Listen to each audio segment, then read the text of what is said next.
This episode is brought to you by Progressive Insurance. Do you ever find yourself playing the budgeting game? Well, with the Name Your Price tool from Progressive, you can find options that fit your budget and potentially lower your bills. Try it at progressive.com. Progressive Casualty Insurance Company and Affiliates. Price and coverage match limited by state law. Not available in all states. Today we're sitting down with Colonel John Alexander. He commanded Green Berets in Vietnam, ran advanced weapons concepts at Los Alamos, and pioneered the military's non-lethal weapons program. He also threw spoon-bending parties for Army generals, sponsored a scientist whose lab levitated scrap metal, and was the first investigator to spend a night on Skinwalker Ranch. And none of it was a hobby. It was work. A night at Skinwalker Ranch? You couldn't get me to spend a lunch there. That place has demons that make the crab cat look cuddly. Today we're... Feed the crab cat! Today, we're covering the Army's psychic warfare years, the voodoo fire ceremony he filmed in West Africa, and why a man with a file full of things that can't happen isn't worried about dying. And at one point, he mentions that he could beat a polygraph, but he couldn't fool his own white blood cells.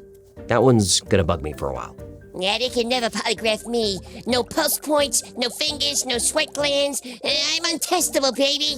You confess to things nobody asked about. Yeah, allegedly. Once we wrap up, I'll pop back in and break down our conversation. Let's go down to the basement.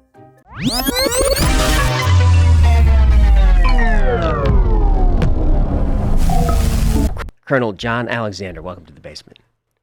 Great to be here, I think. No, I didn't do it. I wasn't there. Don't know what anything about it. We're going to have fun.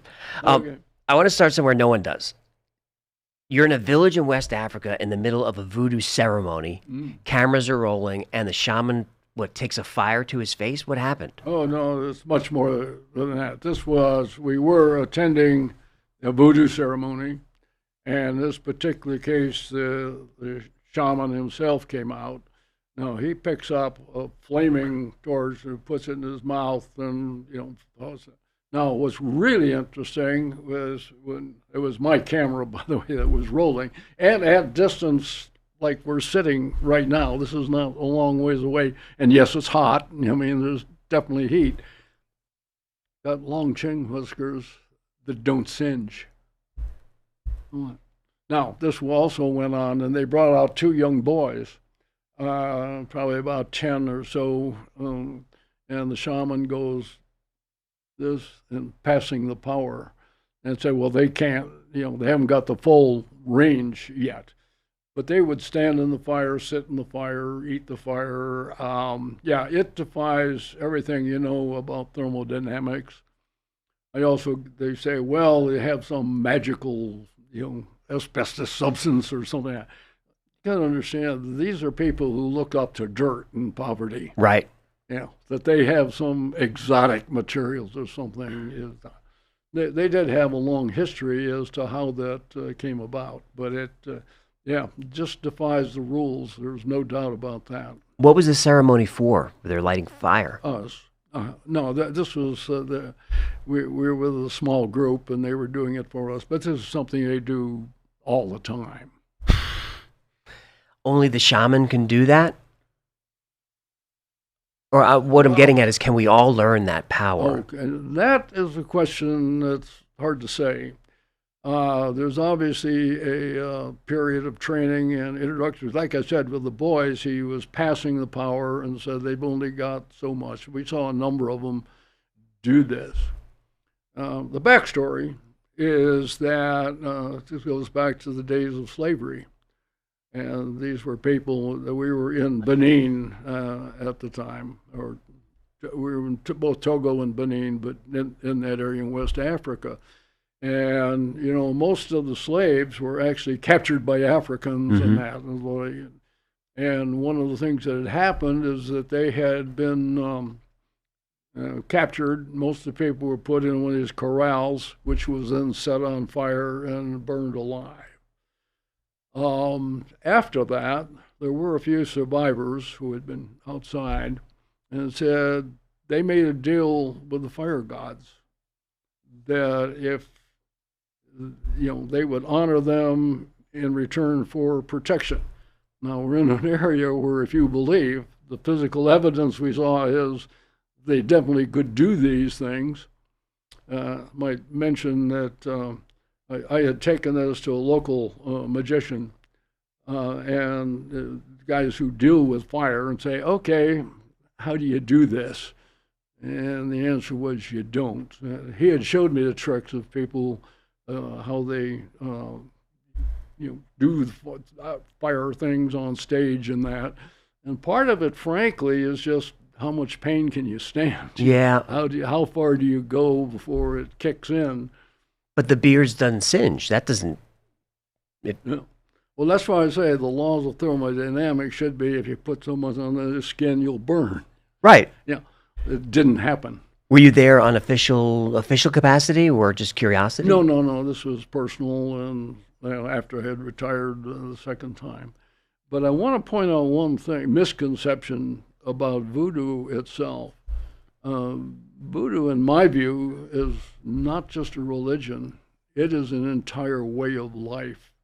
I mean, this is, people incorporate this. Met the guy there who his job, literally, was to dream. And he was the shaman. He had been trained, and he would dream at night and come out and tell the village, here's what's going to happen. Here's what you should do. A long training process that went into that. He did say he had adopted one acolyte. Don't know who he is, and the villagers didn't know, but was training them to succeed him. But if you travel, again, throughout southern Benin and Togo, and probably into Ghana, every place you go, you see the trees, and there's a white thing on it, or a white flag. That means the doctor is in. And we were there, actually, we happened to hit it on the Voodoo New Year's Day, when we had massive numbers of Voodoo folks in. And some of the things we saw, I guess one of the ones that, I don't know if you've seen this or not, again, we arrived at a Voodoo ceremony that particular day. It was out of a small village, and there were several people entranced with this one woman who was just totally out of it. And they take gunpowder and put it in her hand, and it, poof, blows up, and totally unfazed. And how you do that without burning, but definitely happening. Did you go there trying to debunk it or understand it? Well, we tried. Essentially, I kept track of the guide that was in there. We remember when Ebola broke out. And interestingly, those areas did not have a single case of Ebola, although it was around them. And his quote was, "Voodoo will protect us." Now, that's taking a big leap of faith, if you will. But, again, the evidence was it didn't happen. So you don't know, did it just not hit that particular area? And, of course, we have a new Ebola outbreak now that's occurring. Did that group, that tribe, have long life expectancies? I don't know. I'm curious about that stuff. All right, we have to do a little bit of the biography. You gave your first UFO talk in 1947. Right. On the school radio in 5th grade. That was the summer flying saucer was coined. Right. Did you give your talk before Kenneth Arnold went public? No. What had happened is there were a few newspaper articles. This was in La Crosse, Wisconsin, small town. And it just caught my attention as it was just becoming popular at the time. And I went to a very unique grade school. We were part of what's now the University of Wisconsin system. Then was a teacher's college, and they needed guinea pigs, so that was us. And we had access to the facilities of the college, and they would allow students to talk on anything they wanted. And my talk that particular day was on UFOs. A couple of years back, the government wanted to launch a central bank digital currency, full visibility into every dollar you spend. Turns out, that wasn't the real threat. The Genius Act just gave private stablecoins that same surveillance power anyway. Same cage, friendlier name. Tether's already frozen $4.4 billion in wallets working with law enforcement. No court order, just a phone call and your money's gone.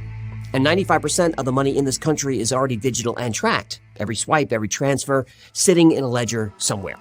Meanwhile, China's building its own programmable money at home, while quietly buying physical gold for 19 straight months. They know what's coming.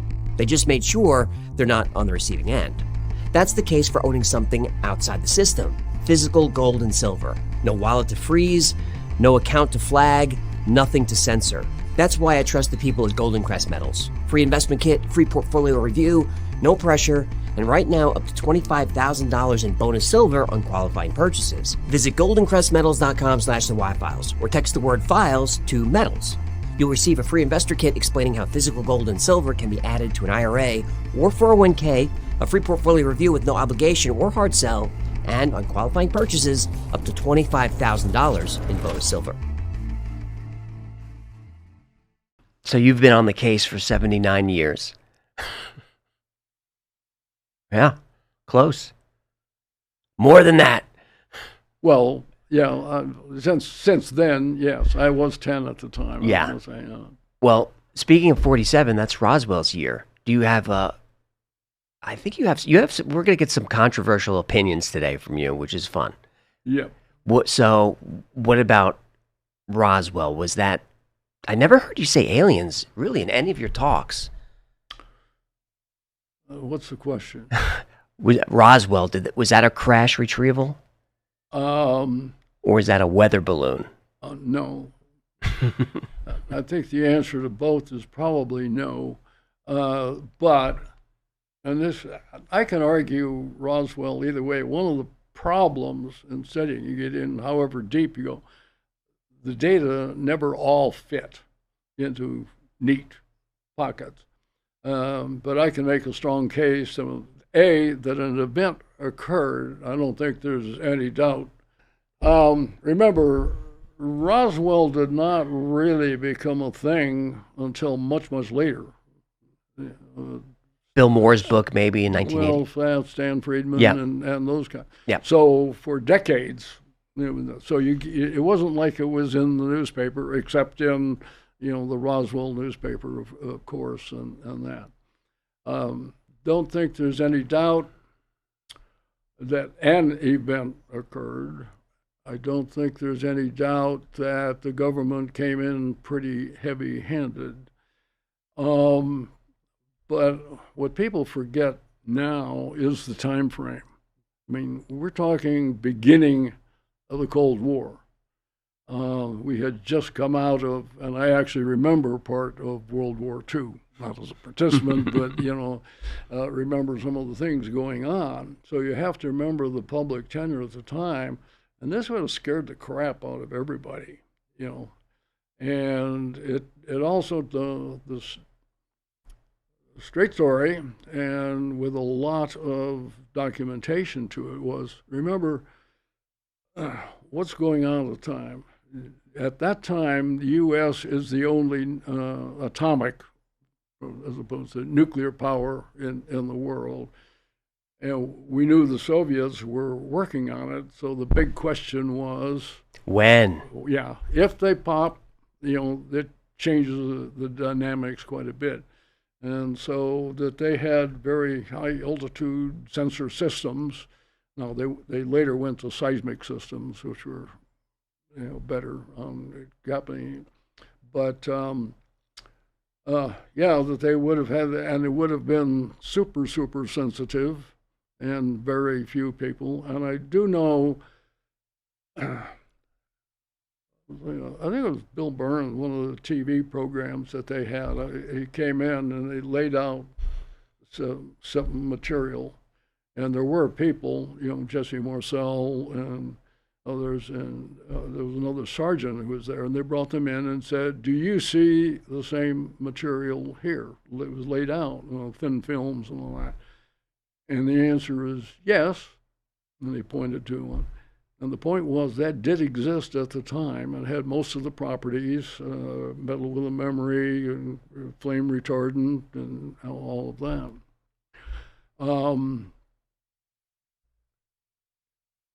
Later told about, you talk about the long train of debris.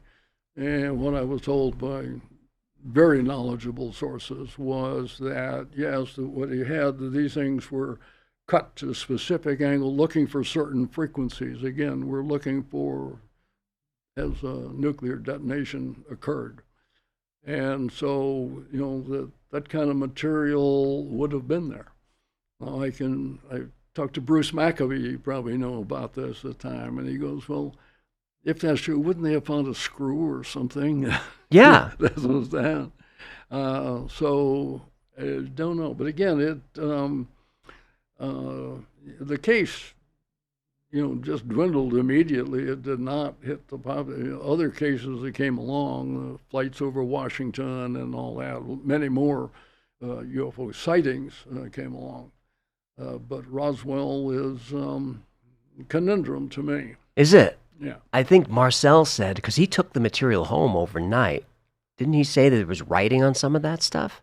He did bring it home, and I thought Jesse Jr. also was really good guy. And because I heard him talk several times, he only said what he knew. He was one of these few people that are not extrapolating into bigger not. He said, my experience is 15 minutes. Dad brought it home. Here's what we saw. Then they took it off. Yeah, there are others who have, different stories on it. And of course, you get into the bodies and all of that. And hard to say. We'll get into some more of that later. But I can't help myself. When you were digging around with clearance, did you look into Roswell? The short answer would be no, because there wasn't much to, quote, look into. I Right. mean, very aware of it, aware of all of the material. I never ran across anything in any of the files that referenced it or anything like that. Was 47 the year that the Air Force was spun out of the Army? Yes. Yes, okay. That's convenient. Well, that gets critical. As a matter of fact, when you get into the Twining memo, Yes. and that, which is key. And in fact, the memo was to the Army Air Force, because these things were happening. You may want to talk about MJ-12 and that. These are literally being formed at that time. Yeah, I mean, I have my notes here on things to go through in order, but it's not going to work. My notes are not going to work because you brought up MJ-12. I can't help get your thoughts on that. And what about Richard Doty from OSI? I'm wondering how you feel about him. We have met when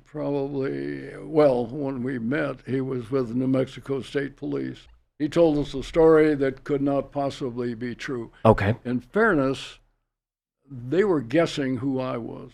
I was there with Scott and Hale Putoff, and they were guessing who I was and guessed wrong and thought I was from DIA, and I was actually now retired at Los Alamos. And he told me this very fanciful story about a building I had been in that week. I'm saying, no, that's not the way it's built. And also a lot of the stories that come up, again, we're now talking early 90s. Critical here are the timing, because Cold War, Soviet Union has just fell.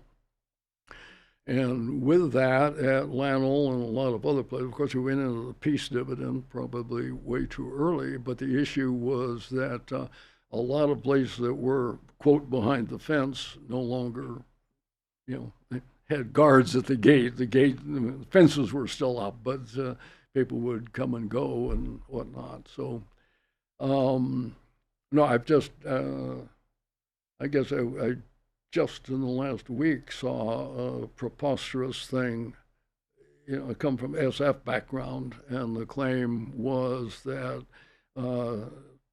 Delta Force were specifically trained and equipped in this. And sorry, I'm still associated with that field. Sure. We go into it. Yeah, not happening. So MJ-12, the documents, I go back and forth also because I don't like the Bill Moore, Jamie Chandere part of that story, how they found them in the mail, they found them in the archives. But the documents are still compelling. So where do you stand on MJ-12? Hey, it was real. Okay. That list is probably real and probably had absolutely nothing to do with UFOs. Wow. So what would be the purpose of that? Just counterintelligence? It was something called COG, Continuity of Government. Oh, of course. Which was super. That is one of the few things that I had asked Sullivan. So what about? And he says, we're not discussing that. So there were times when it, and this is now in the 80s. But the creation of continuity of government, now this became public knowledge, when Greenbrier, they found out the Greenbrier place had been, they had a big underground facility. Yeah, the hotel. It was where you would whisk the government to in case of, and it was to prevent nuclear decapitation. And the continuity was a continuation of the government would exist and have that. If people don't know, there's like a mini congressional hall in there. Well, it's, as I understand, there may be pieces of this still classified as whatnot, because we are still concerned about what happens to the government under catastrophic circumstances. This should always be a concern. Yeah. But if you look at that list, remember what Stan and I talked about this too, and he was saying, like Menzel, for instance, who was a very anti-UFO guy in that had to, that he was reading a double life, according to Stanton. He wasn't he? No. No, I thought he had clearance. He was an asset. Yeah, but if you look at it from a position of something for COG, that list of people makes total sense, and you don't have to do backflips on any of them. Nope. I mean, you have there are people who understood nuclear weapons and that. I mean, this gets terribly complex as to what could be done, the amount of damage that was done, blast radiation, radiation continuance, etc. Yeah, that group is the one exactly, and Truman is the one who put it in place, and supposedly not taking notes and that. But that explanation fits without any. It does. Thing. It does. So so James Forrestal. What about that conspiracy? Did he? Which one? I mean, he died his death. But some things he was drugged or something. It did fall to his death and that, but I have a hard time making a leap. Therefore, some nefarious group assassinated him or something. Well, that's why I like your that's your whole thesis is you've got all these great, some would say wild claims, but you're also a skeptic, I think. Well,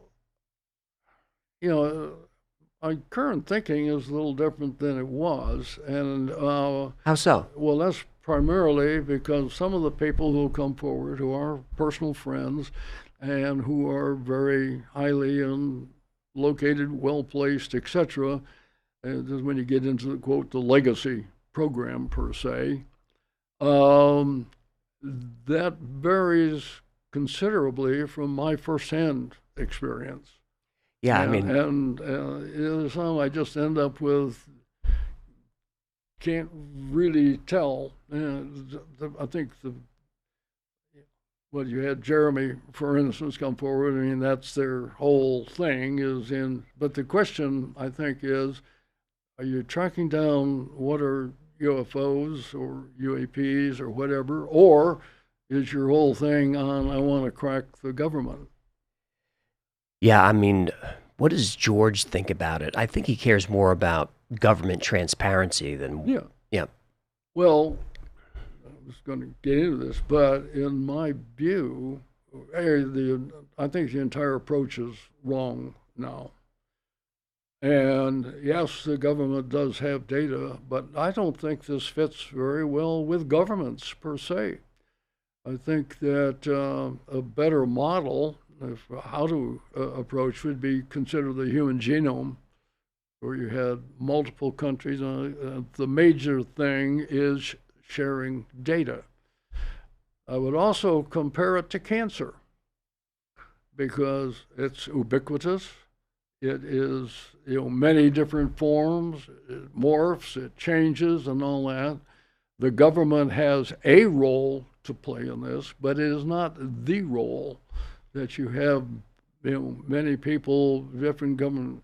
And the problem that I see at the moment, what the government brings to the table, of course, at the moment, are really good sensor systems. And I can make a strong case for why some of that should be classified, because you don't want to tell people what are your operating parameters, what you can see, what you can't see and measure, etc. So that I can say on the top end, you want to have it. Having said that, this is a global phenomenon. And in my view, the government, can't put the genie back in the bottle. It's happening all over. And now with we have rings on every door and cell phones and this, and the data is just overwhelming. I mean, police body cameras, you're seeing stuff. Yeah. Some of this was on my list, but since we're here anyway, and actually, let's stay on this for a second, because you always bring up Slemansky, but no, Henry Slemansky. Slemansky? Yeah. You want to go into martial arts area? Well, what I found fascinating about him was his MOS. Hung the Japanese war criminals. He was a hangman. Yeah. Is that still in the manual, that MOS? No, I don't think so. I hope not. You've got to look at the time. Now, when I worked for Slemansky, you got to remember, I was a brand new E5 at the time. I had gone to Ranger School, and because that was the only way you were going to get promoted. You're coming out of Korea, so promotions just not happening. But if you went to Ranger School, you automatically got promoted to E5. And I went back, and then I went to the Fort Campbell Jump School as an instructor. A 20-year-old black hat right. yelling and saying, "Okay, son, these kids are some of them older than I am, certainly." And the ground training NCO was Henry Slemansky. And he was, his big thing, he had lived in Japan for a long period of time, as well as hanging a few of the criminals, and had become a major figure, he was commissioner, I think, for the Western Hemisphere, was the title. And the big thing was that he had been training, but the story was that he had entered a major contest, and this was back in the day, still full contact and all of that. And of course, a foreigner being in there was not favorable, and ended up, I think, defeating 110 or 111 Japanese and really gaining their respect at the time. What was his system that he trained in? I'd have to look it up. I was just curious. I probably have it in there, but they had to hate him. Well, yes and no. Of course, one of the things, like I say, respect is when he whipped their ass. And got through. I mean, they expected him just to be eliminated almost immediately in the thing, and it didn't happen. And ended up, like I say, more than 100 bouts in a period of 2 days to get up there. So it's 100 fights in 2 days? Yeah, it was I believe it was a 2-day, elimination approach. Wow. Okay, so Special Forces, I want to know. His final job, not his final job, is he became a chaplain. That's right, I heard you mention that. In the hospital chaplain. Kind of big shift has happened with many of us. It is, but surrounded by death on both sides. What an interesting character. He would be a good subject for a biography, that man. Yeah. Or a movie. At camp in Cambodia, you had a Buddhist temple inside the wire. Well, this is Vietnam. That was Vietnam. Why did you have a Buddhist temple in there, and what did you and the monks talk about? Hey, we didn't talk much. Although, my time frame again, this is 68, height of the, I was there for the, quote, Tet Offensive and that sort of thing. The camp had been established, and there was a small mountain, small hill actually, 50-some feet up. And by the way, this is in the Delta. There's actually this area called Seven Mountains in the Delta. Most of the deltas, was perfectly flat and wet, and they had these big mountains where major fighting was going on. And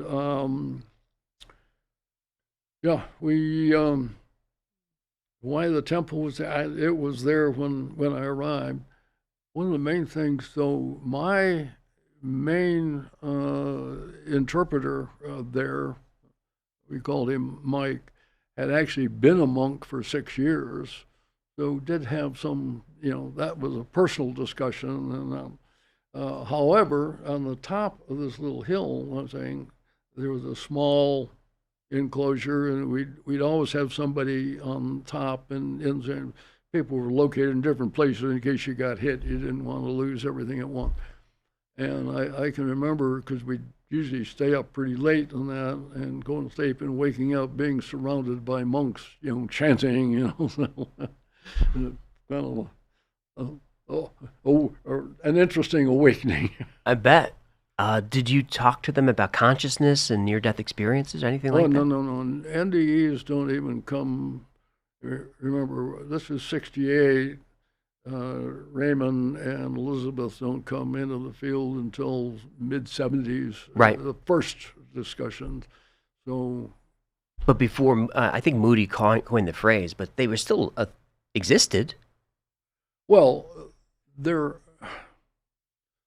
have an interesting model someplace that, in fact, I wrote and published it in I don't know which journal, but it was that you have events that occur. That's something. And that's kind of interesting, onesies and twosies. And then you go out and then you find out, well, no, there's really more of them. And then you go out and you find out, well, geez, there's a huge number of studies. And then you do study of studies. And when you do that, you find out, oh, this started happening long before the zero patient, if you will. And so that's one of the ones where, yes, there have always been. Now we, go back to Earth and Plato and things, and you find out it was there. You just didn't notice it before.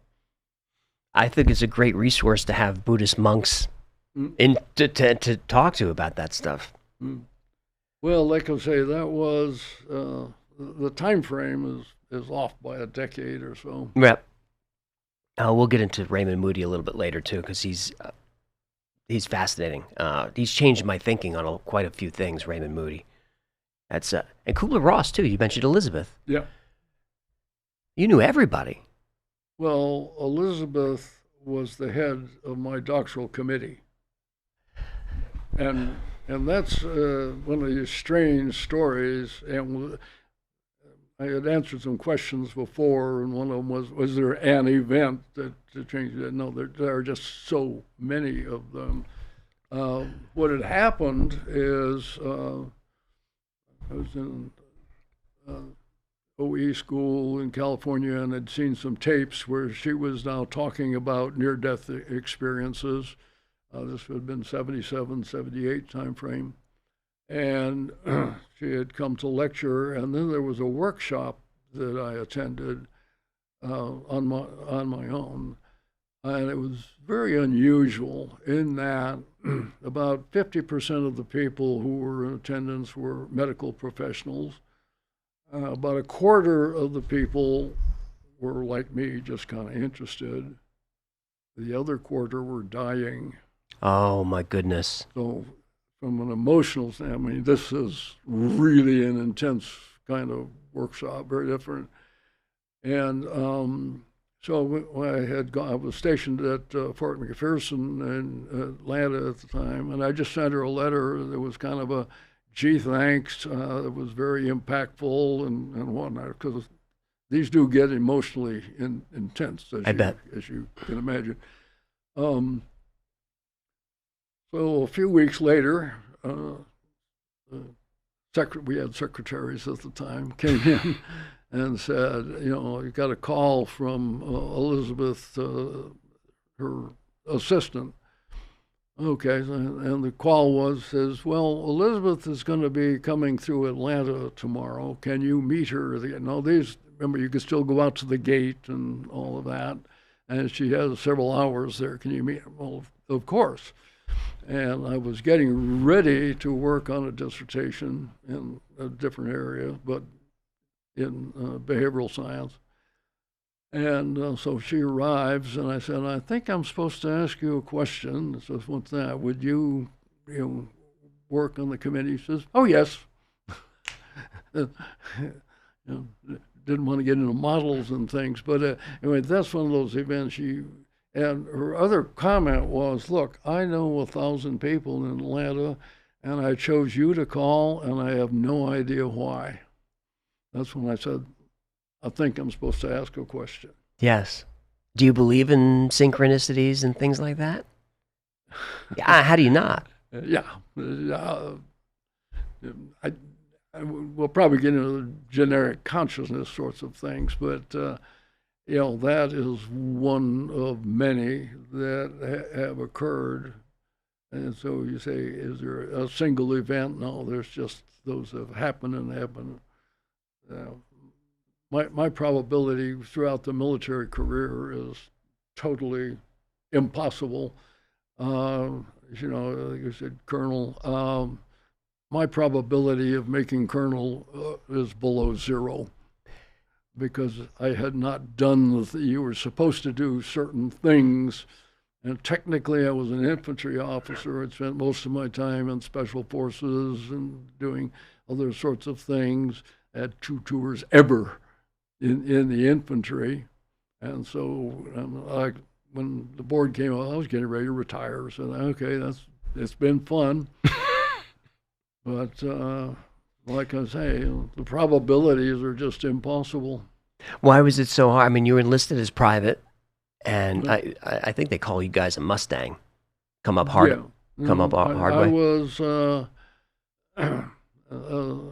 well, when I went to OCS, kicking and screaming. You didn't want to go to OCS? No, not really. What did you want to do? Well, by this time, I was an E7, the youngest in the Army, in a sergeant major position.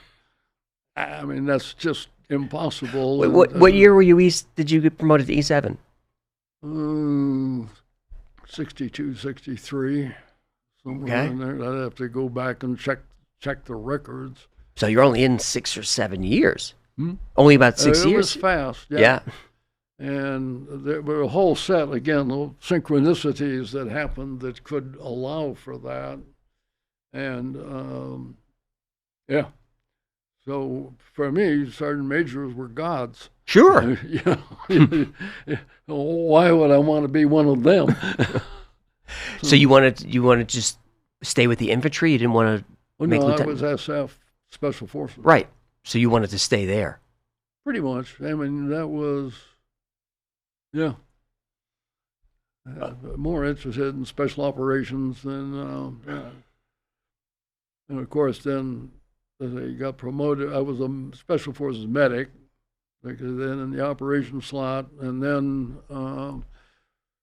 after OCS, it was a short time after that Vietnam was heating up, and that I went back on active duty, and say the rest is history. Yeah. There's a part of your story that amazes me. Between assignments, you were scuba diving, the Bermuda Triangle, looking for pre-cataclysm civilizations. What did you find, and why did you do that? Why did I do it? But this time I'm quite interested. This is now 69-ish, maybe 70. Oh, so you're actually between tours. Well, yeah, the reality was at that time, but now I'm commissioned. I'm a captain. I had come out of Vietnam already. You're a captain already? Oh, yeah. Well, remember, in Vietnam, that went, Yeah. it was 2 years to captain. Rightly or wrongly, that, they say, war, what do you get? Promotions. So, yeah, I was most of the time taking any long period of leave. You just didn't do that just because of the jobs you were in and whatnot. And so if you were going to be off for a few weeks, it was between assignments. And I think that's where was I coming from? I think, not sure where I was coming from, but I was going to Fort Benning to go to the career course, if you will, but I had time. Remember, I was from Miami area. I lived there at the time. So, in fact, when I was in Vietnam, my family had stayed there. And I had also run into people that had done some pretty unique research into the Bimini Wall, and what, in fact, J. Manson Valentine is the one who found the area, and there's some twins that I knew, hate this, we get reaching way back, but had introduced me and had an opportunity to go out and actually dive on it. I have problems with the quote explanation that it's pens or something like this, because it took there was a thing I think it was 1,800 meters long, and when you dive on it, you dive this side, it's ocean. Here are a whole series of rocks that are very clearly placed in there, huge, and you pull out the other side, it's not there. And you could free dive it, so we didn't need tanks or anything to do it. So, and another area of interest, even more so now, is I am not a fan of out of Africa. For the invasion, and I think we're finding more and more evidence that, particularly in Western Hemisphere, our notion of history has got to be wrong. There were huge pockets of civilization where you just can't get there from here. No. If you use the typical out of Africa approach. Not to mention, as you know, they go out, well, they go Magnon, and you meet Denisovans, and you go, well, and then you meet, and you go, well, where did they come from? How were these other, pockets of population there? And when you get into Central and South America, and this is much more recently, but when you go through, particularly in Central America, and you see all these mounds that are there. Basically, every mound is a temple. They just haven't been excavated yet. And we're doing more with LIDAR, looking and coming out, finding larger and larger groups. And I find that's true all the way down into Mato Grosso. I remember being in Ica in Peru and seeing the mummies there, and they were going. He said, well, where they gave me the Aleutian chain, and then, cold game, and you go, but you asked why don't you do some better DNA testing and things? And the answer was funding, quite frankly. But the more that we're looking, you're finding larger and larger population centers throughout. You get into Mato Grosso, for instance, there are areas in Brazil, And they're finding these giant roads connecting all these well, places. that's the point. Yeah. Yeah, they keep revising the date backwards farther and farther. Yeah. Were you looking for Atlantis? Yes. You were looking for Atlantis, so... Well, I had certainly heard, beyond the Pillars of Hercules Yes. lies the continent of Atlantis. So that's sort of what it was listed as. Can't say it was Atlantis per se. Certainly, it was not continental in form, but there was something there that was pretty damn big. And no, I don't think it was fish pens or something like that. So there's no question that Bimini is man-made, but we just don't know what it was for. Bimini is an island. I mean, Bimini Road. The Bimini, yeah. In my view, yeah, I do not see that. It was certainly man-made, and certainly not simple, explanation of them. Way too big. Why do you think there's such pushback on the theory of a pre-Diluvian civilization? Why resist that? Well, part of it's just generic history. There's two things, and one I'm sure we'll get into, and that is literally worldview. And we've been kind of bouncing around the outside of this already. Mm-hmm.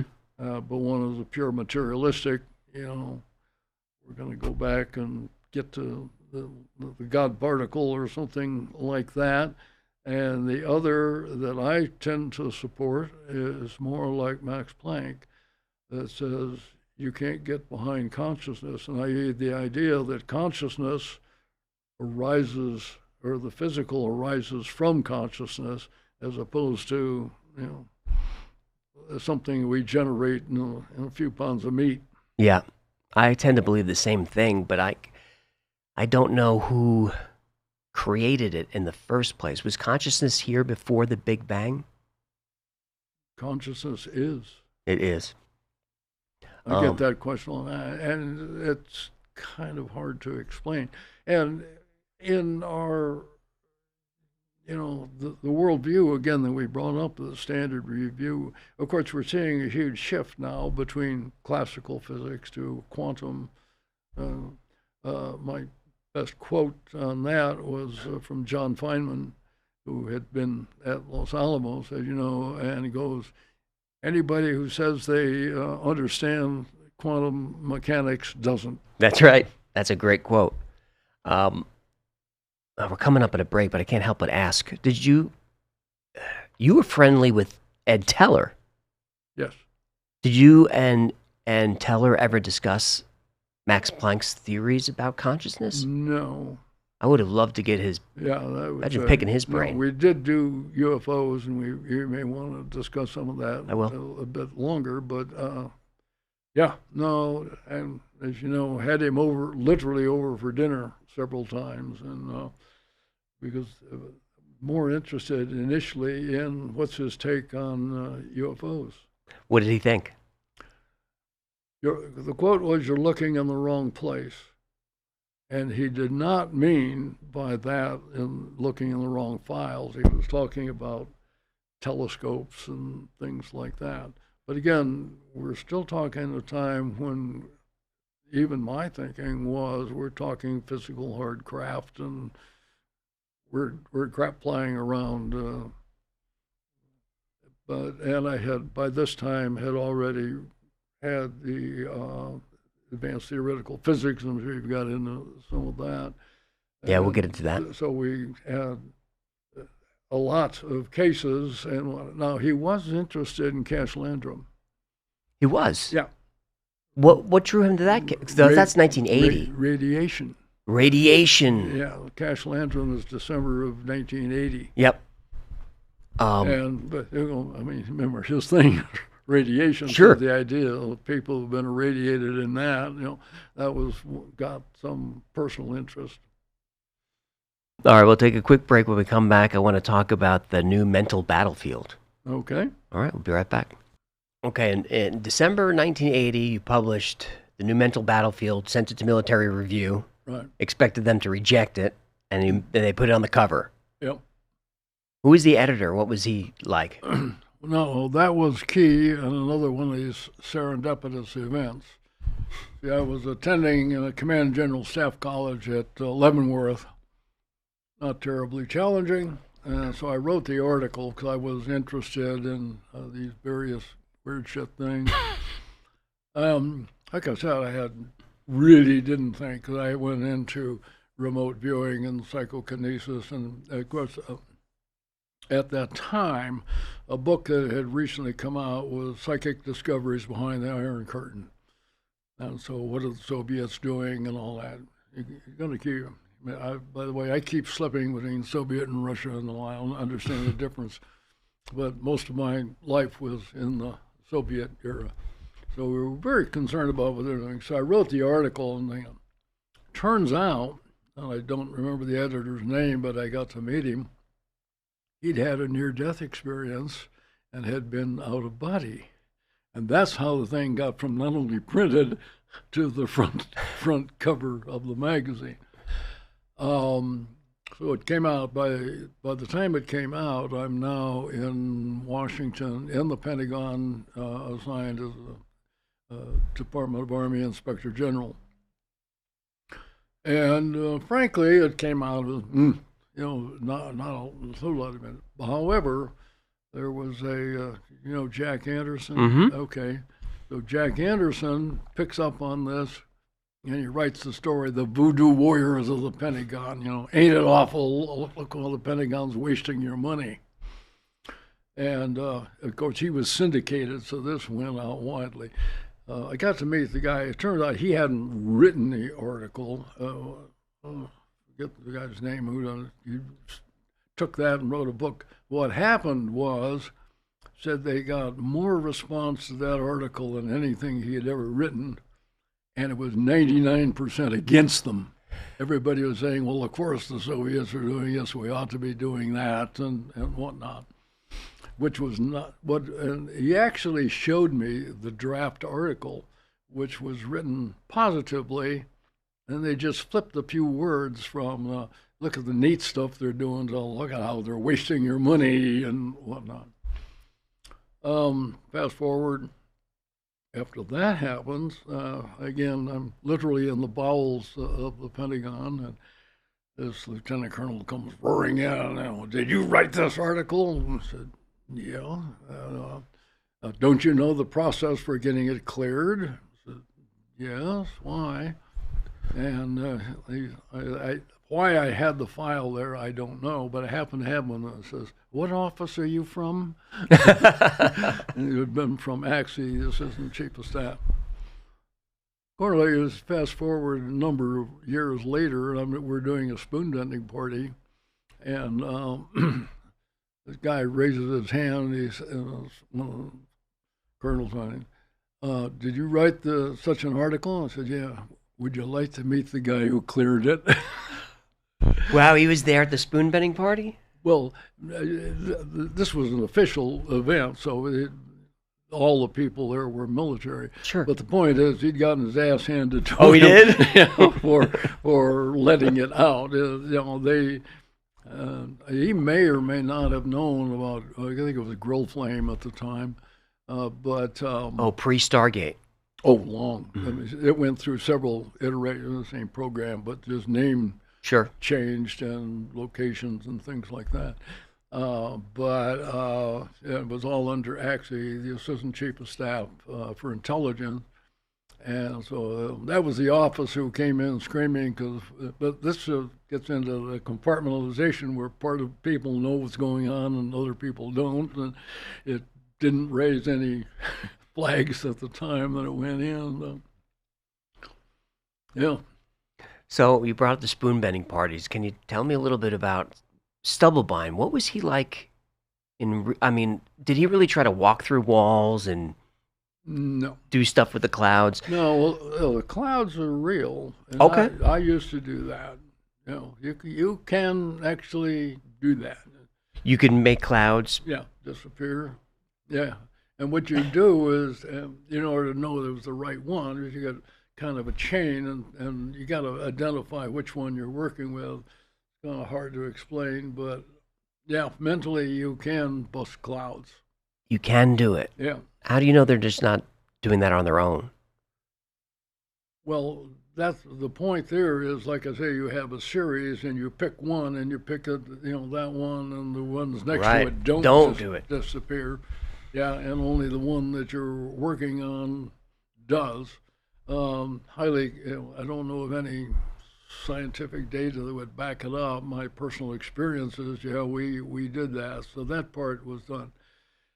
One of the things about Sublime was very interested in the field and all of that.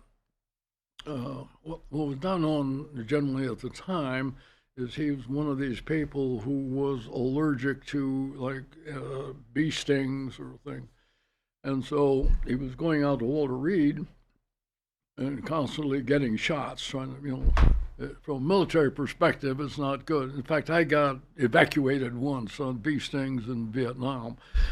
We call them VCBs, but where you get multiple stings very quickly. So he couldn't do that. So this was a Godonkin thing. He says, well, if I'm mostly air or vacuum, and the needle is mostly made up of nothing, then we ought to be able to interpenetrate without doing that. But I have no indication he ever ran into a wall or anything, like that. But he did believe everything is made up of mostly nothing. Oh yeah, well that's true. It's true. Yeah, I mean, if you think about even just from a pure atomic level, remember, most of the stuff is not matter; it's space in between. Of course. So the idea would be to interpenetrate. If I push this way, then it hurts. But if I can slip between, it may not hit pain receptors. So the spoon bending parties, were those Stubblebine or was that a Hauk? The answer is yes. Yes, okay. No, what happened, we had heard about Jack. I forget. Jack Hauk, by the way, is, for people who don't know, is an aerospace engineer at McDonnell Douglas. Mm-hmm. And he had, actually, this is where Uri comes in as well. Uri was kind of the model, so he'd heard about these things. And so Jack developed a process where basically anybody could do it. And that what happened was that we had heard about it was coming. He was actually a contractor for CIA at the time, working on a project, which brought him back and forth to the Washington area. Uri Geller was? No, this is Hauk. Jack Hauk. Right. Jack, great guy. In fact, we got him the Dinsdale Award for it. He was very interested in these areas. He had developed a kind of what we call PK parties or PKMB. And so some friends had him over and I attended that and saw him, that's kind of interesting. So I went to Bert and said, hey, this is real, let's set it up. So we had an event at my apartment. It was in Northern Virginia. Do you know Andrea Paharich or folks like that? Very well. Well, Andrea was there, as a matter of fact. Probably don't know Ted Rockwell. No. Ted's key because Ted was there. He had his own business. He was Rickover's technical director. And he brought with him a woman by the name of Ann Gaiman, who is quite an effective medium in that. So we had a number of, like I say, there was an ambassador there and some others. And we ended up, we're sitting around literally on the floor in kind of in a quasi-circle, and still not quite sure, but when you start, you can use some physical force. And you talk them through it, and you can most feel a perceptual change in the material and all of that. So we were doing that, and it turns out that Bert was sitting directly across from Ann Gaiman, and she's one. We get to the final session where you hold a pair of forks, match forks, and no physical force allowed, and all of a sudden this thing goes whoop. And we went, oh shit. Did you expect that to happen? No. No. I mean, well, kind of hoped. I mean, that's but the idea that but it happened that dramatically and directly across from him, and absolutely no physical force, and this is real. Now, sometimes it's not like, and I asked all the time, "Have you been to Fort?" Don't do that. Don't demonstrate. And it's more because of, and this is why we went to the PK party thing, and Bert would bring, the senior folks in, because if I bend it, you can give me 100 reasons how, and yes, there are tricks, and like they have trained with, I don't know if you know Alon New. He's a local magician here. And that's kind of one of his sticks now. However, he does believe we got involved because, he does believe that it can be done real, but there are ways to manipulate it. So the idea, in fact, in taking us to, Bert would have love ends. ENSCOM is a unit around the world. I mean, and we supplied the people for the listening stations of NSA and all of that. And what's INSCOM for folks who don't know? Intelligence and Security Command. They're now at Fort Belvoir. They were at Arlington Hall at the time. 2-star command, but you have these colonel level command all over the world. So they'd bring them in about once a quarter. What's going on? What are you going to do? Planning for the next night. And so periodically we would do it. By the way, these were not universally thought to be a good thing. Okay? I bet not. There were a lot of people very resistant. But his reason for doing it was not to bend spoons. And I always used to get asked, are you going to bend tank barrels? No. And this is the early 80s already, but computers. That's where I think the vulnerability actually is. But the idea. Oh, okay. But the idea was more, doing it with his commanders, to say, don't disregard things just because you don't understand it. Because we had been blindsided. You remember Sputnik and all that. There were a number of Soviet advances that had really caught us off guard. And you go back and you look, and the information was there. But the classic one is one that you actually talked about in a program that had to do with the submarines. And it was Joe McMonagle is the one who had done that. But he came up, they had asked him, this is the remote viewing program now. They'd given him, in that case, geographic coordinates. It's a bit changed, but and he says, there's this big-ass submarine, and it's dual-hulled, and the tubes are forward of the sail, and a whole bunch of things that were different. And they sent it to our boat builders, and bullshit. Right. We don't have any information. And besides, if you built something that big, when it went to depth, it would crush.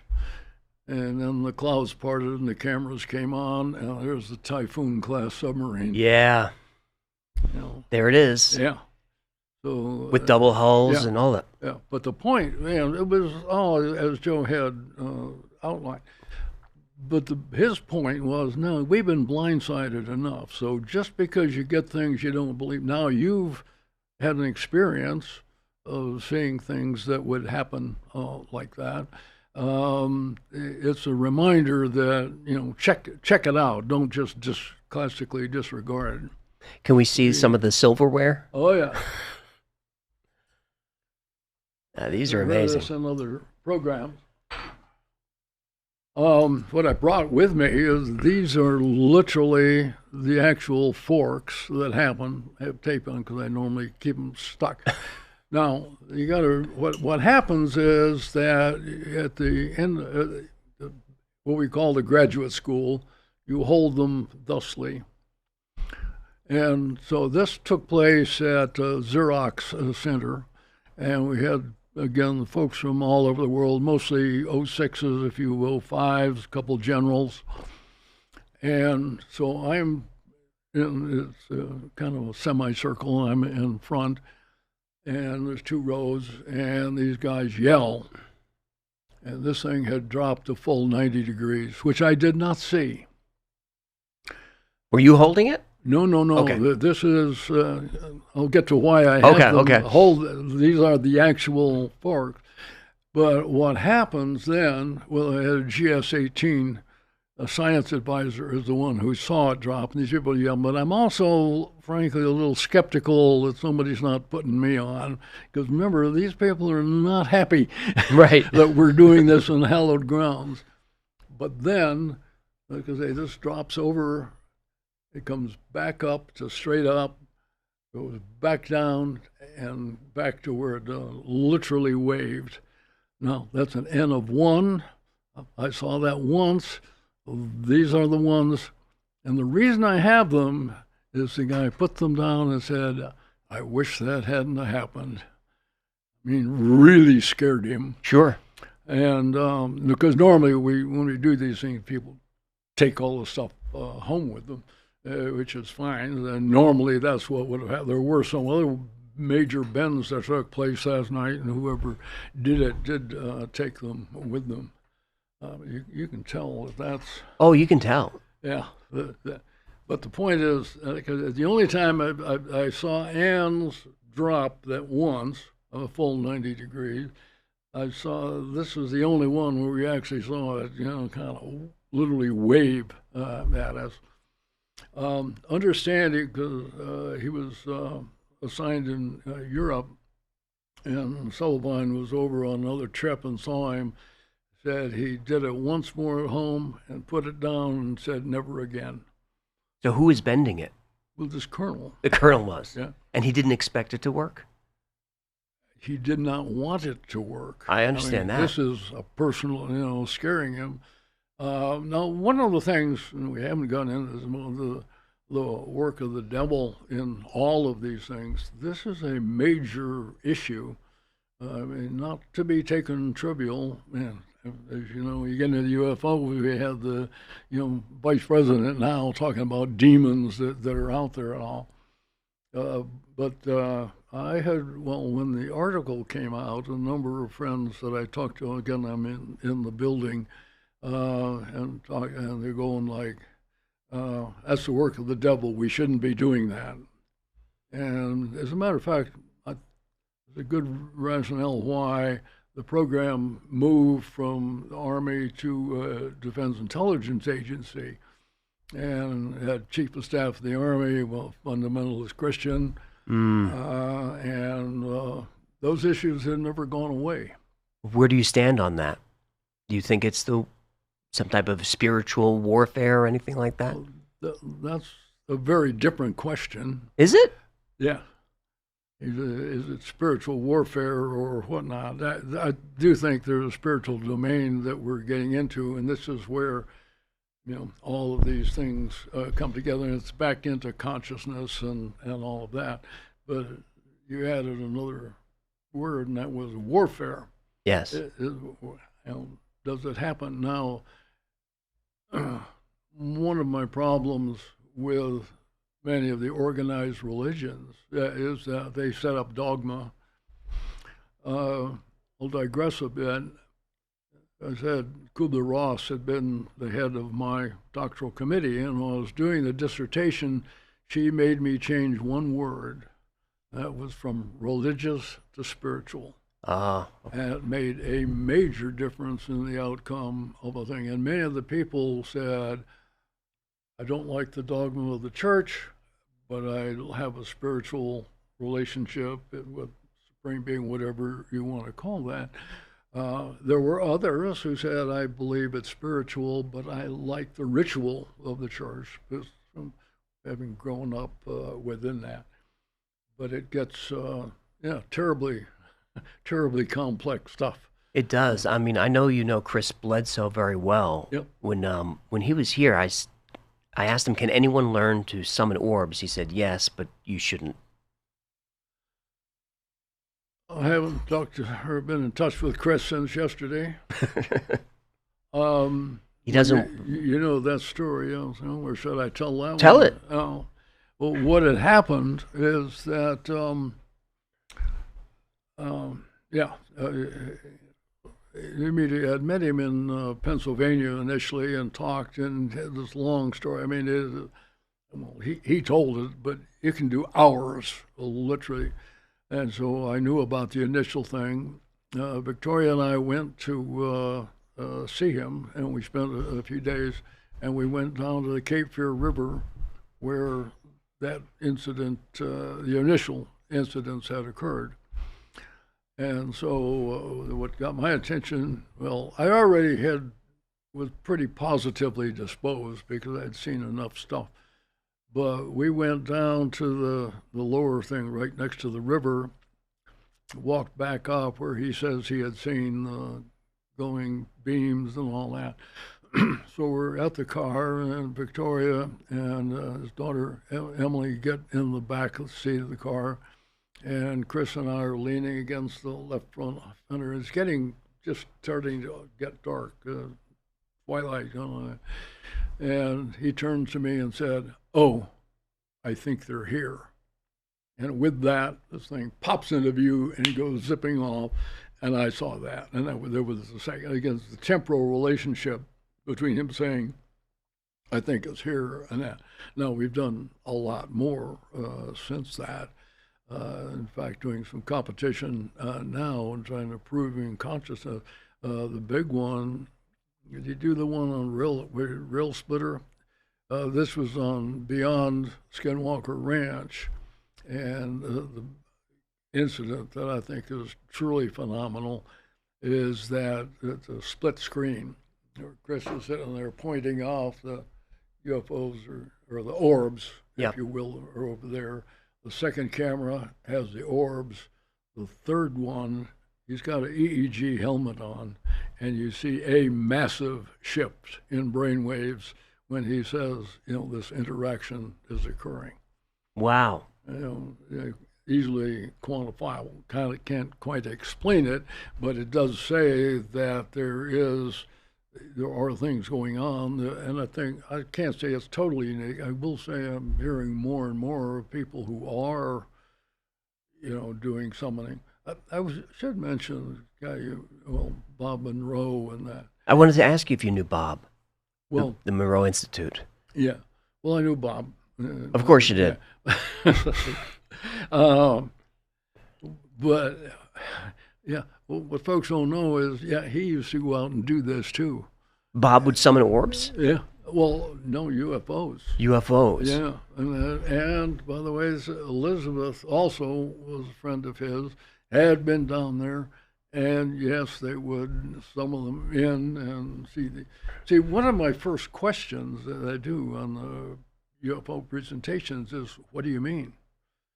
Because I got orbs, little balls of light that are running out. I got hard craft that are literally miles across, and thousands of variations in between. This is why I come down against the ETH or extraterrestrial hypothesis, not because they aren't there, but that's just too simple. Unless Earth is on the galactic list of bucket list of places that have to be visited or something like that. But there's pieces of that don't make sense. But the idea is, again, it gets back to what we said before. Yeah, it's happened, it's got the G, but it's kind of always been going on. It's like near-death experiences. For many families for years and years, they just never talked about it. It was somebody was talking to family because it was crazy or something of this. I happen to have one of the most unique NDEs where you have physical effects and that. You had one? Well, no, this is... I guess Task Force Delta was being formed, which is different from Delta Force. Right. This was a think tank sort of thing, and I got introduced to an individual.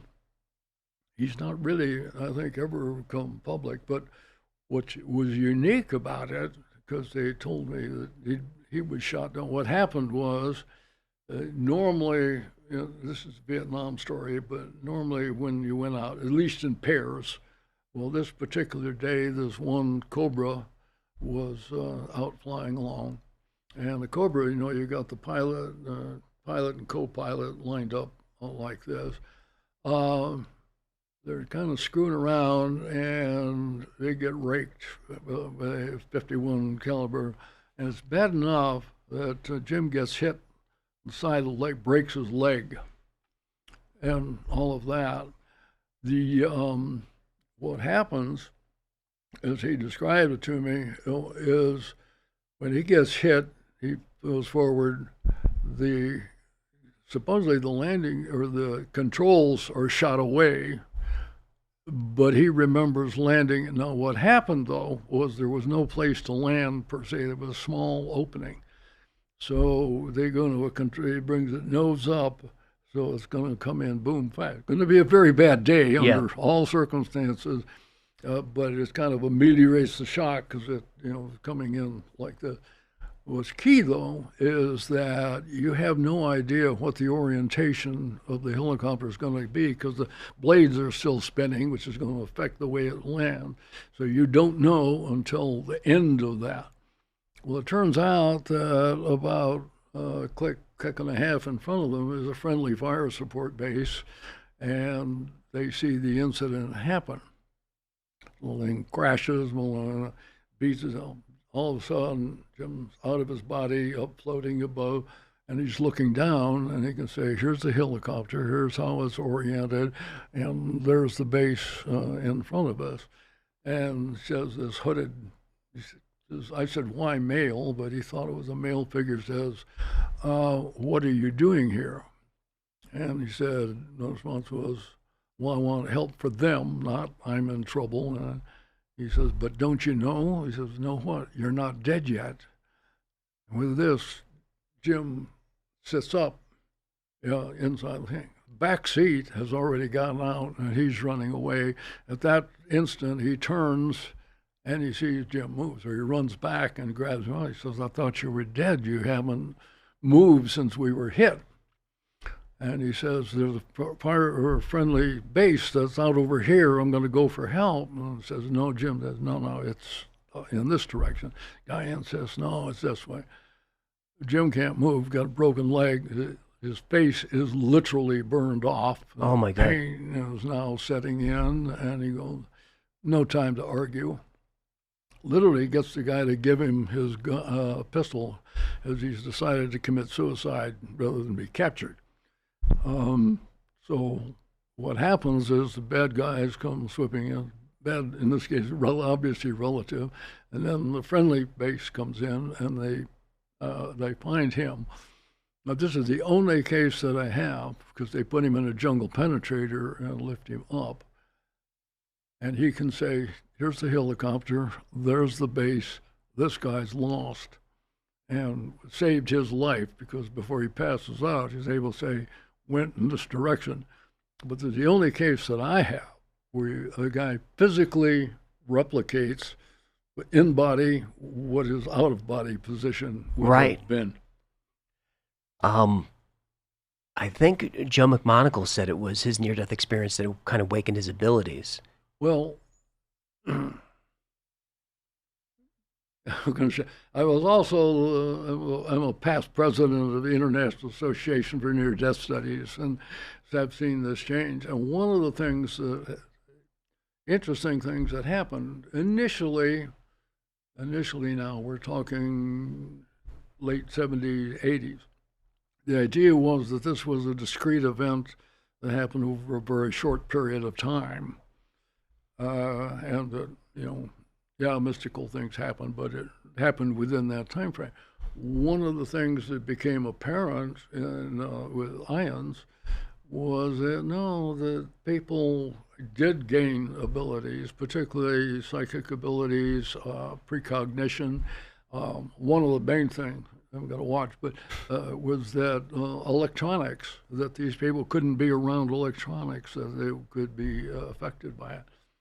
But that turned out to be one of the unexpected issues that had happened. Of course, the other was the amount of things that happened during this discrete integer, how long you were out, Uh, Time just doesn't seem to count. No.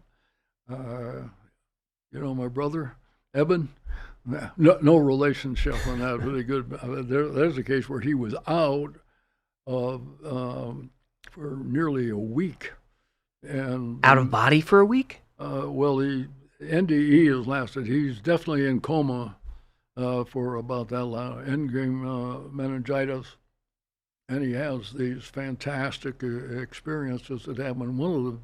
But the thing about Evan that I think was unique, he was a neurosurgeon. So he's one of the few people who came in and says, well, I understand neurophysiology, and no, the brain could not have been functioning. Well, one of the aspects of it, there's many, and I recommend Proof of Heaven, which is his book. Well, he's got several. Proof of Heaven, Map of Heaven was another one. But he talks about being out, going through these realms, and he has this butterfly with a female that takes him around and all of that. Now, it turns out that Eben had been adopted at birth. Kind of uniquely, after he's adopted and moved away into the Alexander family, his birth parents marry and have other kids. So he has siblings that he doesn't know. He doesn't know who his birth parents are, doesn't know much about the family or anything. He knows he's adopted, though? He does know he's adopted. But doesn't know the parent, okay. He doesn't know his birth parents or anything. So he gets in contact with them, and he gets a picture of a now deceased daughter, and he says, that's the butterfly. Wow. And did not know her or anything about it. It was really, Did that give him any sense of peace, or how did he feel about that? How did he feel? Well, I don't know if you're he's big, of course. This stuff starts bleeding into all of it in the consciousness field because what he will talk about is layers and layers of complexity that is hard to, beyond our capability of understanding, certainly. But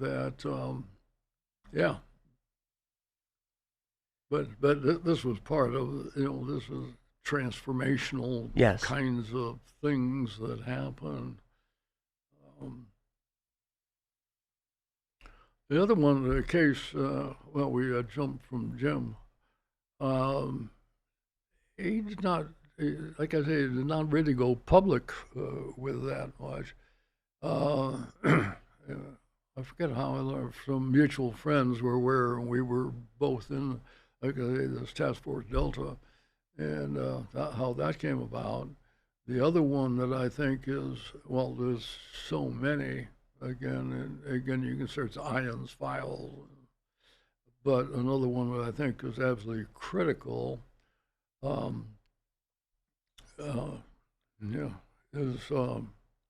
Mary Neal. Does that name ring a bell? Or To Heaven and Back?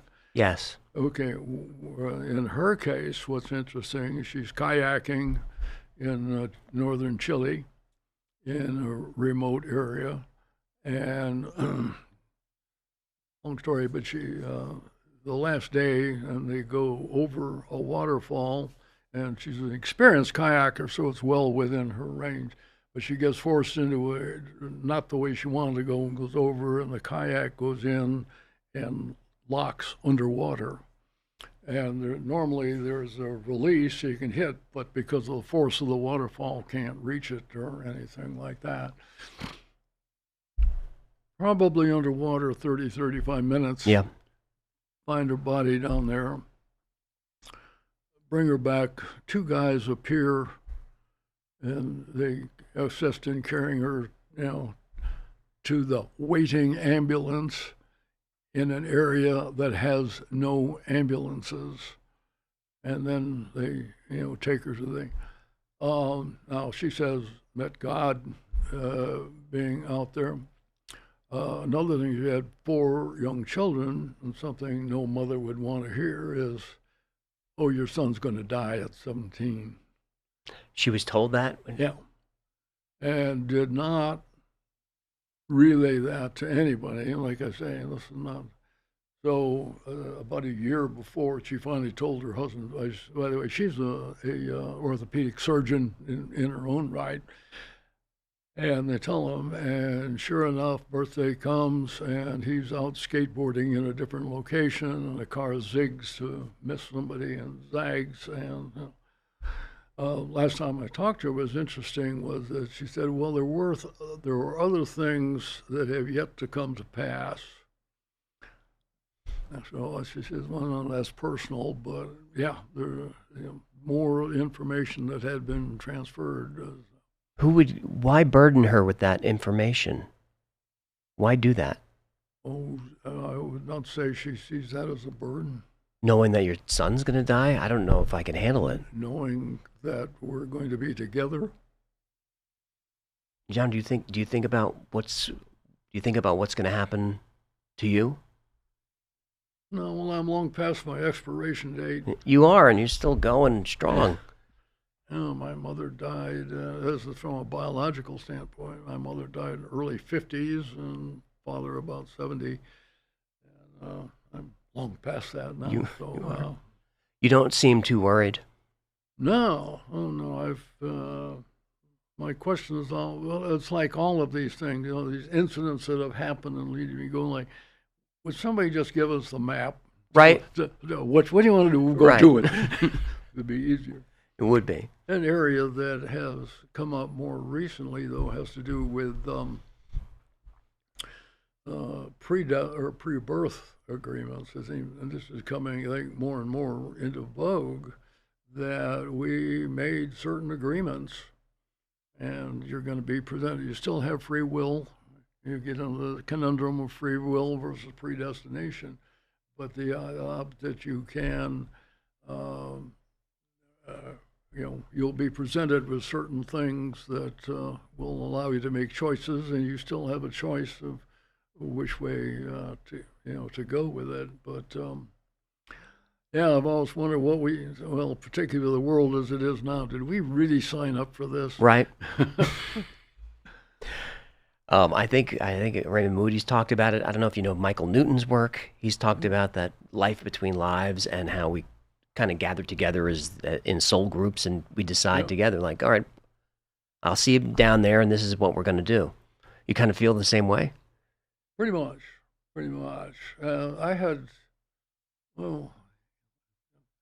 this is kind of an Odyssey kind of trip given the movie, but one of the issues was that the temporal shifts that take place, and found out Homer did the same thing when writing it, but way back, it was doing hypnotic regressions. You were? Yeah. And, the issues are what's in between and all of that. What did you see? Well, no, I was the hypnotist. What? Where did you learn to do that? I am a terrible subject. I'm a control freak. Same. And I admit it. It doesn't work on me. Yeah, and I don't like to give up. And if we're going to go into ayahuasca or things like that, but working with the shamans, but you got enough information and again a number of mediums, and again a lot of the things that we had seen that just make no sense. And familiar with automatic writing, that's one that's coming to mind. Now this would have been Fort Benning, so 70, 71, 72 time frame, working with a guy, Charles Logue, who was a professor at Columbus College there in, I forget the name, the college, but they're in Columbus, Georgia, and they were taking night courses, and I met some mediums who were doing phenomenal work. They used a planchette. Mm-hmm. So it's like you're thinking, I have a pen, but with ball points in the back. and would get these long messages and that. What was most amazing to me, though, in all of that, interesting messaging, but this would get this thing would scribble. I mean, just, and then all of a sudden they go, and this picture would emerge. What, was someone's hand on it, like a Ouija board planchette? Yeah. Okay. Which his hand is moving it. And it would draw a picture. It looks like it was just scribbling. Right. Until the end, and it makes 2 or 3 moves, and all of a sudden you go, wow, that's a picture. The background stuff had all been put in, and certainly beyond somebody, I think, beyond their ability to, I'm going to scribble a bunch, and then, oh, by the way, a couple lines, and here this picture. What was it a picture of? I don't recall. But You don't recall? We're talking, what, 70, 71 right. time frame. I mean, yeah. As I said, there are so many instances like this. What deal do you think you made before? What deal do you think you made before you came back? What was your reason to be here? Lack of common sense. I don't know. Well, all these things happen to you. Yeah. It would be much easier if from the other side they said, here's the blueprint, go do this, as opposed to, oh, you're going to almost die, but, but then these sorts of things will happen. I mean, I look at in Vietnam, some of the stories we're aware of, but I could tell you the difference between the bullet zinging and the bullet cracking. That means that it's that close. Right. And that was an instance where, for whatever reason, the guy who was shooting at me, who was pretty damn accurate, because the second shot, that was already, it happened to be a ditch there, it was right on line. And had he done what you should have done, i.e. shoot center of mass, as opposed to a headshot, he'd have nailed me, there's no doubt about it. But that didn't happen. Why? Why can I tell you these things? And they only make more sense in retrospect. Of course. Than what they do. Well, you're clearly on mission still. I just wanted to know if you felt like you were. Yeah. But you definitely are. I guess speaking of Vietnam, and tell me about Project Jedi and the experiment with the 45 cal. Oh, well, this is back to INSCOM. Yes. Yeah. NLP. Are you familiar with NLP? Neurolinguistic programming? Yeah. Okay. See, I had the 2 co-founders, Richard Bandler and John Grinder, under contract. And working with him was a guy you probably heard of called Tony Robbins. I've heard of all 3, yeah. Yeah, well, Robbins and Grinder were working together, and this is when I'm working for Burt. Now, NLP was designed as a therapeutic modality, i.e. how you take broken people and make them better. And what Frogs into Princes was the first book by Bandler and Grinder. And it was, how do we make them? Now, in INSCOM, our problem was different. It was, how do we take good people and make them even better? And so it was set up, like I said, had them all. By this time, Bandler and Grindler have split, so the twains don't meet there, but Tony and actually did most of the work with Tony Robbins. Now, this is before Tony was Tony. Worldwide fame, right. and all of that. But we, it was an interagency group, and one of the things we had in common is everybody shot something. Now, the other problem with modalities were, feeling better. You can't quantify that. So what we did is since everybody shot, and the question was not, did you hit the target, did you not? It's, you hit the target and blah, blah, blah. So we got, it was difficult at the time. 45 ammunition was really critical. We went out and we could contact anybody as models. And so we ended up the people in the civilian sector, why, the Army Marksmanship Unit is kind of the place to go. So we brought in the Army champion, the inter-service champion, and their boss. And we did modeling with them. And we did some stuff, first of all, things like, why do you do this? What do you believe about shooting and all of this? And all of them, shooting was good and whatnot. And you could protect life, and there's a way to make a living and whatnot.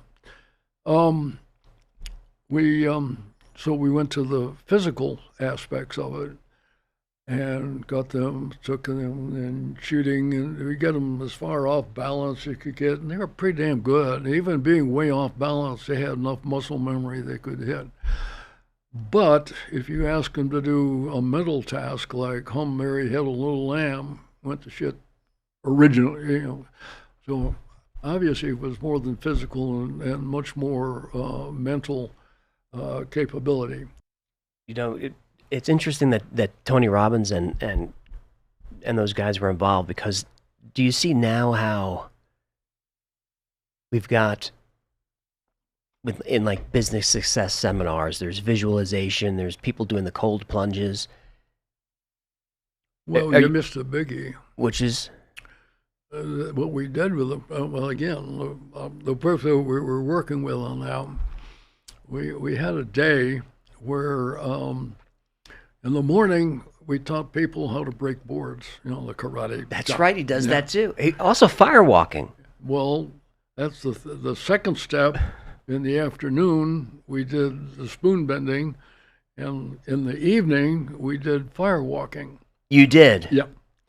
And the quote he uses but does not attribute, it was mine, was, the question was, what if you had a battalion of people that could do this? And I said, yeah, you just have to tell them they're coming. Yeah. But it was quite a day. So was this all Project Jedi with those guys? Was this Jedi? Yes. I mean, kind of attached the name. Sure. That was not one of the official titles. There have been several Jedi programs that have come up, some of them official, others not. We just attached it again. Remember, this was when Star Wars was at its track. Oh, that's right. Jedi Warriors are just the thing. Did you notice that your program went civilian? Did you notice that the program went civilian? Like when Tony became famous, were you like, we did that? Yeah. Well, like I said, what he didn't do was attribute it to quote. No. Why didn't the military take it more seriously? Well, no, that it's in the political aspects of it. You don't have to.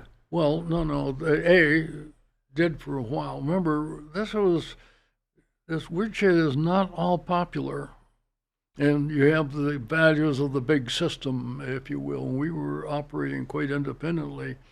We started a second project that was related, and this had to do with NSA. At the time, remember, NSCOM provides the people who work at NSA. The Soviets were much faster. Our guys were topping out normally at, I'd say, 25, 30 groups. Remember, the stuff code is sent in 5-digit segment bursts. And we would, our guys topping out probably around 20, 30. The super debts that they had were, listen to the Soviets, their fists could get up to like 60 words a minute. But we had a few people that we had found inside that were doing this, and what they called them was super debts. Turns out that what we found out was basically we're looking for the wrong people. We looked for smart people, and some people who had said, wrong question. The simple question to ask is, what kind of stereo equipment do you own? How does that work? That works because they hear better. They hear better. Yeah. And so that was really the defining question. If you were going to look for people who are going to do well in this, or ones that had super hearing. Now, the other question we did have, though, is where's the buffer of the mind? Because what would happen is they would hear these things, and they would tell them, the thing would stop, and they're still putting this out. So I don't have an answer for that. Sure. But the question is, where is the buffer? Because this thing is staging, and they would continue to write after the transmission is actually stopped. And you couldn't find the buffer. Maybe you could now with neurophysiology, fMRI or Sure. something like that, which we did not, didn't exist Right. at the time, let alone. What did happen though was that this gets in the Army political. The Bert, as a 2-star general, was in charge of INSCOM. At the Army staff level, you had the Deputy Chief of Operations, personnel, research and development, logistics are all 4-star or 3-star positions, and intelligence was 2-star. And they said, that doesn't make sense. I mean, intelligence ought to be, so we're going to make it a 3-star position. So there were 2 people that were allowed. The current Axie, Bill Odom at the time, and Bert Subelbein, who was at INSCOM. And the fighting got really ugly. Some will know we had used the Monroe Institute for training for some of the, just kind of a generic orientation, as well as people doing remote viewing work. And we had an accident down there. People can look up and find the name, but we had a lieutenant. What happened was, before people went down, they came in from all over the world, and we busted them down to the Monroe Institute, and they had all been screened because we had a shrink that worked with us. And, was this part of Colonel O'Connell's report? Mm-hmm. Wayne O'Connell in '81 did a report on the gateway process for Monroe. That's much later. Later, okay. Yeah. Oh, no. I know the report. No, this is, if that's 81, they had, the issue I was getting to was the accident. Yep. So somebody didn't show up, and this lieutenant badgers Subelbein, I want to go. And he goes down there and frankly cracks up. Now, understand that in the military, unfortunately, we kill a few kids every year with tanks and things like that, bad accidents and that. I should also say, this guy, I saw him wrapped up. He was bug fucked. Sometimes just ranting and raving. Sent him to Walter Reed, and 2-3 days later, he's out. He's fine. Maybe got a Thorazine shot or something. Sure. But he's recovered and even got his clearances back and everything. So he recovered from that experience? Oh, almost instantly. Did you need your psychiatrist involved? However, Okay. And now what happens, it's about this time that we're upgrading the intelligence that was used against Bert and just decimated. He kept coming back and back, and he frankly got forced into retirement over that, and that we were doing this weird stuff. As Ed Soyster came in behind him, who interestingly had no intelligence experience, he was an artillery officer, I think, and said his job was to clear the nest of vipers. You? Yeah. Did you stay in touch with Subelbein after retirement? Oh yeah. Yeah. How did he do? Was he okay? Was he okay? It's terribly complex. He became a truther. Wow. And really, one of the questions that comes up as to the efficacy of using, you had mentioned earlier when Chris said maybe shouldn't do it, it is not risk-free. Let's take a quick break and come back and talk about John Hutchison and the ATP. Okay. All right. Our audience knows John Hutchison's work. They don't really remember that in 1983, you were sent by the military to evaluate John, weren't you? I was the one who paid him, yeah. Yeah. Can you just start at the beginning? Like, how did you learn about him? How do we learn about John? Well, there was George Hathaway, who is a double E from Toronto, and I'm trying to think of the guy's name who was with him, who is since deceased. And they had a small 16 millimeter film of a bunch of really weird things happening, and they came down and looked at it and said, that's really impressive. Wonder, how real it is. So set up a program where, I was paying him, and he was had moved in Vancouver. Now, one of the things that happened was that he had, he liked to make sparks. I mean, that was his thing. Okay, so he was living in an apartment, and he had a basement lab, if you will, and he had Van de Graaff generators, Jacob's ladders, and all kinds of spark-making stuff. And the story, although I understand there are several, but the one he told me was that he would sit down there at night and he threw something into the area, and all of a sudden it hit him. And he threw it back, and it came out and hit him again. And he goes like, "What is it? There's nothing there." And now the other problem was that with all of his electrical stuff, he was disturbing the environment. Now remember, this is the days when TV went through the air and that. So he was screwing with everybody's TV in the process. So they said he had to move. His enough energy to overcome a broadcast signal? We exactly. Again, he's just putting out crap. Right. Now, one of the things, what he told me he was doing was that he would look at pictures of Tesla and look at what's happening in the his shop around there, and just try to guess how could he replicate some of that. It wasn't taking factual data, it was just taking pictures, and if I put stuff here and whatnot. Wow, I didn't know that. He was just looking at the pictures, trying to... Yeah, trying to figure out, he knew of Tesla, of course.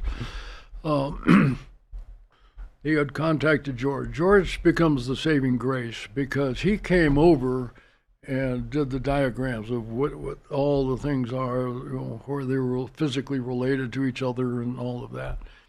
Unfortunately, part of it probably was the piping, because he's in the basement and whatnot. They couldn't replicate that. But they said now this is where Ted Rockwell came back into it again. Again, Ted was Rickover's technical director, who worked in nuclear energy. He had his own company. By the way, it also gets into interspecies communication sorts of things. And Ted was the guy who brought Ann Gaiman. So many of these things, that's one of the things about it, how many of these things just intertwine in ways that are almost unimaginable. I mean, didn't you in the past... Didn't you communicate with dolphins at some point, or were you working on that? Yeah, that's a whole nother story. But we did work. That's what I call interspecies communication, with a telepathic work. Neptune's helper, if we get to that. So anyway, like I say, we've seen the pictures, we've talked to them, and said, probably real. So we set it up. The idea was that they would recreate the workshop that John had in Vancouver, and he did. And one of the things that we did is I was physically at Fort Belvoir at the time, had a place down there. We were working with Cleve Baxter and those things. But so we took a bunch of metal samples and cut them in half, put half of them in the safe at Fort Belvoir, and gave the other half for John to manipulate. And it was thinking we can, see if there are physical structural changes or anything like that. Now the problem with John, problem. Yeah, it is. There's no single effect. There were so many different things going on. You had mentioned earlier to me the anti-gravity. Well, there were things that levitated. There was no doubt about that. The one that I found really interesting, people today may not remember how light bulbs used to work with a filament across there. Well, we had a tape. He had 2 pieces of wood and a rat tail file, probably about this big across, and it is exposed to this field, and it starts glowing and turns not only white hot red, to white hot, and then drops. Interestingly, they went in. A, the boards weren't burned. B, it was cold to pick up, even though it had just gotten to the point where that. One of the many sorts of effects that had happened. Cold as in room temperature or cold? Pick it up. Okay. It's molten. Yeah. 1 second, and you can pick it up. The other issue was not all of these things were metal. I mean, the idea was maybe it's magnetic, electromagnetic of some kind, and certainly that's what he was using for input. And as I said, things sometimes levitate. The one we had remember was Alex Pizarro was the name I was trying to think of. They had in there a piece of PVC and shreds one end of the PVC. But it wouldn't affect a person or anything organic? We have no idea what it would do. Right. I mean, all we're saying, and this is the problem, there's absolutely no control on any of it. Another one they did, remember, I told you, John was looking at Tesla's bench to see what's on it. We're also at a poverty level. This is before people are coming in and finding out that we gave, I forget what it was, 20K or something like that. It wasn't a great amount. But the way he would go to the junkyard and pick stuff up. Well, one of the things he picked up was the drive shaft, and it brought it in and exposed to the field, and then took it to BC Hydro. One end of the drive shaft is like case-hardened steel, and the other is soft as lead. It's the same piece of metal. And all that happened was that it was exposed to John. So it's rearranging the molecules? Well, the point is, you have changes in a piece of a single rod, not the whole thing. Right. And this was true in all cases. But I remember in the PVC one, the PVC evaporated. I mean, it just wasn't there anymore. Now, of course, it wasn't in a sealed container where you could find it if it vaporized and be picked up. Again, John is, there's some personal background I won't go into in there. Okay. But these things were definitely happening.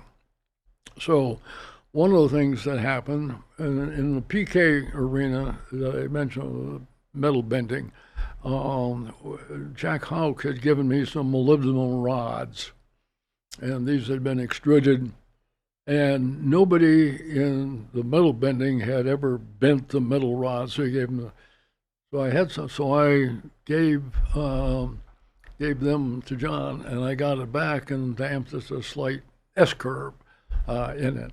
It was just by being exposed to the field. And this is a very durable metal with a melting point of almost 5,000 degrees. Yeah. Well, and we also looked to see had somebody gripped it or no. Is that the piece you brought today? No. Okay. This is one that John sent me.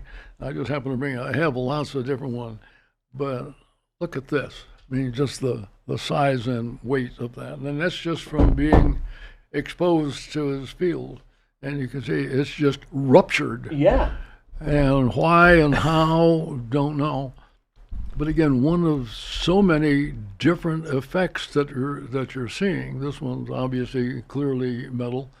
There was some that we had wood. We had others that were just twisted, where you had, some of it seemed to be soft and screws through it, and wood affected, sometimes wood unaffected. Again, totally lacking control. Did you see it happen in real time? Short answer would be no. And what happened was, and our deal was, we were going to do a show and tell. I set it up and went up a number of times, and I brought in a team. I had 2 guys from Los Alamos and 3 others from one in the night vision lab and a couple from the INSCOM. They were working in the science field. So what happened was, okay, time for show and tell, right? Showtime. I do everything. You get there early, right? Yeah. So I arrive a day early, and they're really excited. They say, boy, we've got, this thing was just levitating. So we've turned it off. Now, you got to understand, this is a makeshift thing, if you will, and all kinds of stuff in an uncoordinated way and whatnot. And so we look at it, hey, it's levitating, we just turned it off. So everything's the same, saying we'll just turn it back on tomorrow and, when everybody else arrives, and turn it back on, the power supply burns up. I mean, literally. By the way, one of the key things in all of this was power in. All of the entire apparatus was being run on one 220 extension cord. And as a matter of fact, one of the naysayers that had been from Lenel ended up going to jail later for other reasons, but anyway, is the one who he says, oh, they've got this stuff. You see the room, because we had a single room is a huge warehouse kind of facility, and this all was in one little cubicle of it. Well, damned if somebody comes in, and we are able to get into, and nope, there's no other external equipment that's driving energy into this sort of thing. There's one plug, 220, maybe 10 amp fuse. Like I say, literally running off an extension cord, which, as I said, burned up, and it turned out they had no spare. They spent the day getting it. By the way, there's some similarities to this on the ranch. And I know Jack Houck had also worked with John. And that is, these anomalies, how things happen. I think I've mentioned what I call the precognitive sentient phenomenon. Now, this comes from the ranch. There's an it that knows not only what's going to happen, but how we are going to respond before the incident happens.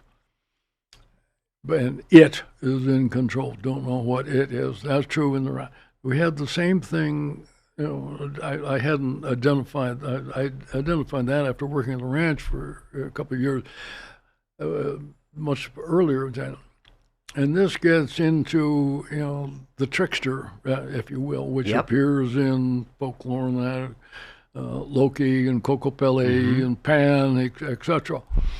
It has to want to be observed. Yep. Mm-hmm. Well, but it is okay. It happened. Well, same we did at the ranch. You have the thing running 24/7 photographer, and then things would happen just outside. The same thing here. Jack had the same thing happen. It would happen just outside where the cameras are studying up. Sometimes it would happen above. The area we were in Vancouver had a wood ceiling on it, and then put stuff up there, and things would kind of move around there too. So you couldn't define it. We thought it was a field effect, but we couldn't define the field by any stretch of imagination. So did you grab a new extension cord and nothing happened? Oh, no. The problem was the power supply that was converting it. They found one, and we got it, and no, it didn't happen. Now, I interviewed the entire team, and 5 out of the 6 thought it really did happen. Now, the 6th one was a huge, not a skeptic, he was sent there to debunk it. He's the one who claimed that, Tom Bearden? Mm-hmm. Okay. He thought that Tom Bearden had snuck in. For people who don't know, Tom was working on Zero point. free energy and all of this. He's part of the Sparky Sweet story. But somehow he had snuck in and had set up this system. It was just total nonsense sort of thing. The bad news was, and for reasons unknown, the Lannel report was classified. And so then they say, the government's covering it up. Now the simpler thing would have been to say, we came, we saw, nothing happened, end of transmission, instead of this convoluted theories that we did end up dealing with. Still in touch with John, today, I've got emails from him weekly, certainly, if not daily, and but never could get under control. And of course, he's done any number of documentaries and things like that, where you see the effects, and you can say we've observed something happen, but any kind of controls of how it goes. And the most perplexing thing, again, was the range of effects that we saw. Anything else besides gravity and bending? Well, the heat. The heat. And burning and not burning, and disintegration of material, and, Do you think that there are zero-point energy projects? Well, that's quite different. Yep. Different question. You brought up Bearden. You have to. You brought up Tom Bearden. Yeah. Well, Tom was a trip. Knew him pretty well. He told me about how Mossad had invisibility capability, and how they would sneak into his house, and the ways that he would know that is they would move his keys around or something like that. So now he is revered, not with zero-point energy, but in the psychotronic community. It was very interesting. But the problem I found, particularly with the scientific community, is he would give these very officious-sounding things, and then you would find out that certainly basic words, he was not using the same definition. We might use gravity, for instance, that his form of gravity could be different from the way science traditionally thinks about it. I knew Tom. This goes back to the before. I think he came into the picture after the New Middle Battlefield or something. Yep. No. I know it was before that, because one of the statements that I put in there that I thought, in retrospect, I would have been more circumspect. And that was, I said that there were devices whose lethal capability had been demonstrated. Where I was prevaricating there was that I really meant there were some insects that died, as opposed that this wasn't designed to mean human. However, when you get into the Soviet research, there were some where you had fatal experience. Sure. You wrote a letter to, I think it was the commanding general of Army Futures Command. The commanding general of Army Futures. The Futures Command, yeah.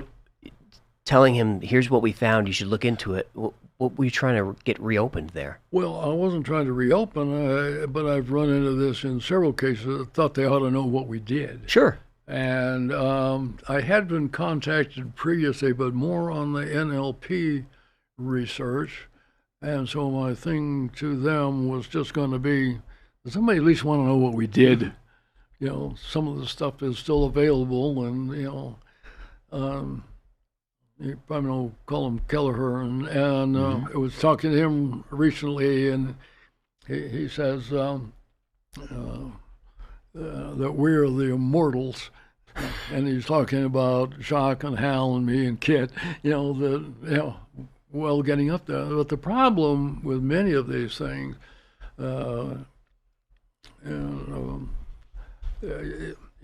just the information is dying out, literally. Everyone's very suspicious of you and Hal and Jacques for living forever. we want to know what deal you made. Could you quickly tell the story about the cells, your white blood cells behind the brick wall? I remember you telling that story somewhere. Behind the wall. It was the National Academy was reviewing some of your work. Oh. Remember that? In great detail. All right. This gets the work of Cleve Baxter. Mm-hmm. Cleve was a polygrapher. He actually designed the system. Well, this goes back in World War II. We had, he was in CIC, Counterintelligence Corps. I had transitioned early as the development of CIA, as he was a polygrapher. And he was big in astrology, by the way, as well. But when he was then initially living in New York, and he had a very basic question. He had a large plant there, and he says, well, I wonder if I pour water into the plant, how long will it take it to show up in the leaves? So he put his GSR sensor on that, and whatever happened. But then he left it on. It was just running in his apartment and that. And suddenly started noticing every once, it was hooked up to the polygraph. So it was getting signal. And every once in a while you'd see a signal. From the plant? Yeah. Okay. Well, ostensibly, but the question is, why is this happening? So finally he just found out that there was a connection between what was going on in the environment and the plant. So he started by doing things like ripping the plant, and you'd see the thing, and then he'd burn the plant. And then he found out that by thinking about burning or threatening to burn the plant, and the plant's responding, he calls this primary perception. Well, this is another where Ted Rockwell comes back in as an introductory point. So anyway, I'm trying to think of what all of the sequence, this was quite a while ago, but so Cleve has now got his shop in San Diego.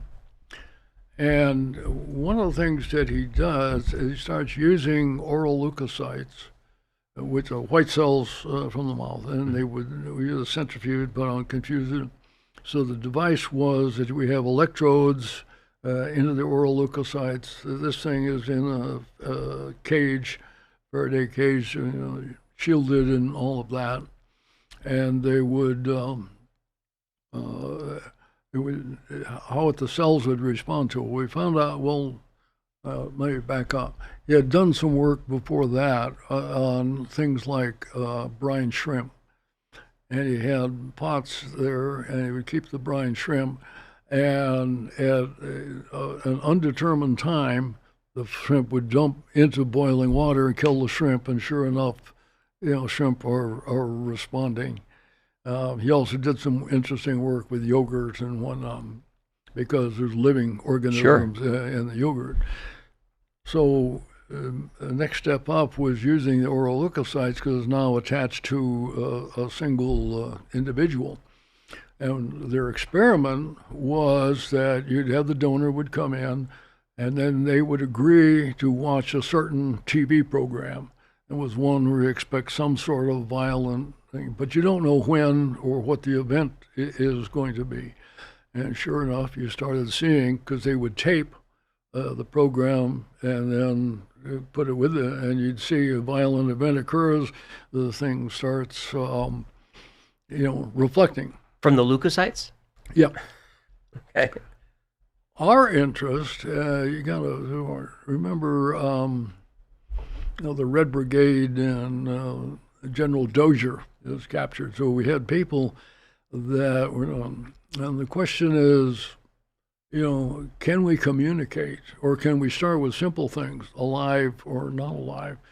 Now, I had, in military perspective, looked at this too, and the idea was we'll put capsules in or something, they could transmit. The response was probably not a good idea, because if it's suspected, they'll just cut until they find it. Yeah, that's true. Yeah, so that wasn't it. But however, I'm now looking at it from externally, saying, can we either communicate, or can we just get an idea of life or not? So that was the genesis of looking at it from a military perspective and why.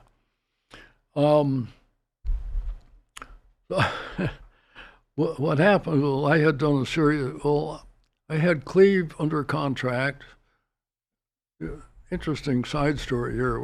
I built my own device, and it was interesting. I took a senior scientist from Night Vision Lab with me out there, and said, no, this is with permission, so I'm not stealing anything from him.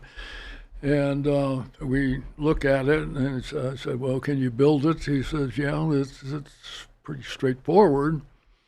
But he says, look, I have cut this much out of the world for me, and you can reorganize things in there, but don't tell me I have to relearn physics, because I don't want to hear it. Pretty straightforward. Honest. Now, he could have screwed me any number of ways, just one loose wire or something, but he didn't. In fairness, but you said there's a piece missing, and I said, well, that's the piece I'm going to worry about. This is the consciousness aspect of it. So anyway, we ran a series of experiments with this. Fast forward a bit, it must be 87 time frame. Max Thurman is Vice Chief of Staff of the Army, and he decides to look into all this weirdness. So he puts together a scientific panel from the National Research Council to evaluate all of these things. And I appeared before him several times. In fact, one of the things that bothered me is they had a whole series of behavioral scientists. And I don't know if you know Bob John from Princeton. Okay, J.A.H. and John, he is the dean, then the dean of School of Engineering at Princeton, who is a central figure in all of this, because he had independently replicated, was doing the remote viewing experiments, and he had a big thing on psychokinesis and all of that. Impeccable credentials and whatnot. And we had tried to get Bob, added to it. My admonition to the group: you're nice guys, but where are the physical scientists? Because that's where the experimentation is going.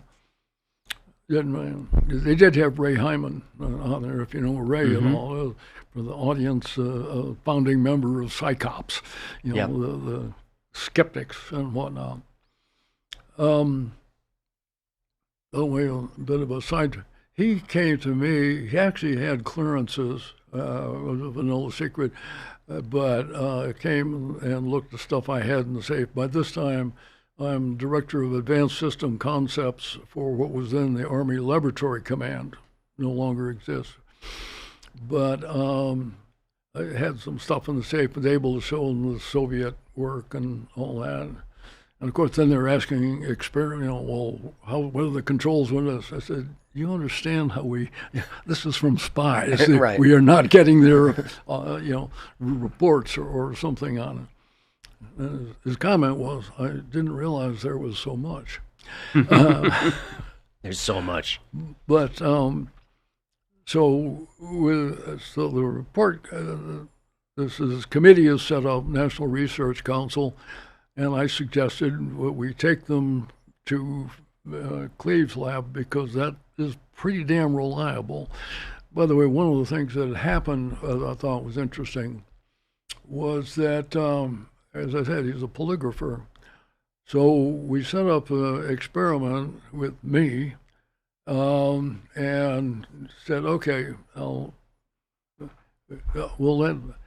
What I found was I could beat the polygraph, couldn't beat the white cells. You couldn't beat those. Yeah. And I let them screw around a bit, when there's some personal matters and things like that. So that was really interesting. It shows the connection between, even though my white cells are separated in another room and shielded, etc. So, and you were affecting the blood cells. Yeah, well, I was doing it. I'm an animal one, but I was, trying to see what the limits would be. And so, anyway, by the way, back to your futures command, this is what I was trying to say. We did this stuff. Will somebody come and look at least, check the records? So anyway, we set up, and the board is going to meet in San Diego. So I said, well, good thing, we'll take them to Cleve's lab. So what happens is, again, you want to know what's working today, not at work yesterday. So I arrived several hours early. Well, I've been I already arrived in San Diego, but and I donate cells just to make sure this thing is up and running. And frankly, we forget about it. And so what happens is the panel arrives, and we take two of their people, goes with Steve White, the lab assistant, and they're going to donate the cells. One's donating, one observing. And we take the rest of them to the kind of a classroom, basically, and we've agreed that Cleve is going to give the background and history. I'm going to get up and say, by the way, I've independently replicated this, and here's that. Now, Cleve is one of these people, when you say, what time is it, you get the history of chronometers. And he was going on and on, and going like, God, I can tell they're getting edgy and whatnot. So finally, it comes my turn to tell them that the world is not built the way they think it is. So I start talking, and about 90 seconds later, Dave runs in the room and says, what happened 90 seconds ago? And I said, well, that's when I started talking to them. And internally, yes, I'm saying, telling the National Academy of Science, their view is wrong, right, is emotionally stimulating. Yes. And so anyway, we go over, and we see, this thing, he has stoppers on it. We're getting a tenth of a millivolt, but it is just, by the way, I've got this tape. Oh, you do? Oh, I still, yeah. What happened is that Ray Hyman is the one who ran over and looked and ripped it off. Now, what's interesting is when the report comes out, not a word on this. No. Yeah, the only thing that they thought was useful or potentially useful, because they had looked at remote viewing, I know they had been, but they had been curtailed. Most of the classified stuff was not available to them in that. But they had agreed that NLP had potentially some use. But the rest of the stuff we were doing was just nonsense. And I say, on this particular area, it doesn't, not a word about, it happened right in, the white crow flew right in front of you. And CIA wasn't interested in this? Was CIA interested? Well, I knew Kit and that, but these are all, once you find out, and this, by the way, gets deeply into the UFO area, a lot more of it's personal interest. And people say, if you'll notice certain names keep recurring throughout, even though some of us have different views on it. But there's a lot of interpersonal relationships that become key in all of these things. Well, we were not publishing, reports on it. This is still what you'd call basic research on there, but we definitely showed the efficacy of it and a relationship that could be at a distance between the cells. And again, from the issue where we're thinking of going is, is there something we can do with foreign diplomats, for instance, where we keep some kind of sample on hand, and if something happens, you pull it out and, try to communicate. Again, simple things like, are you alive or dead, which would change a lot of, what your response would be, what are Sure. you willing to risk? Because your cells were 20 miles away, weren't they? Well, there is one instance, it was more like 50, and now I asked Cleve about it, and he says the problem is that you really probably can't tell because you'd have to get almost into interstellar distances. I mean, the particles and whatnot. What's the distance? And because we're dealing with things and speed and whatnot. By the way, getting back to Chris, an experiment that was done with him down at Monroe in a sealed unit, and yet he's doing, which I think shows that this isn't electromagnetic, the consciousness, but this is, we don't understand a lot more than we do understand in these areas. Like I say, that was, what happened after that is when the shit hit the fan, back with, and Bert was forced into retirement and all of that. So a lot of it was curtailed, and we Vipers went to other areas. Well, speaking of UFOs, can you talk about advanced theoretical physics and what you were doing there? Well,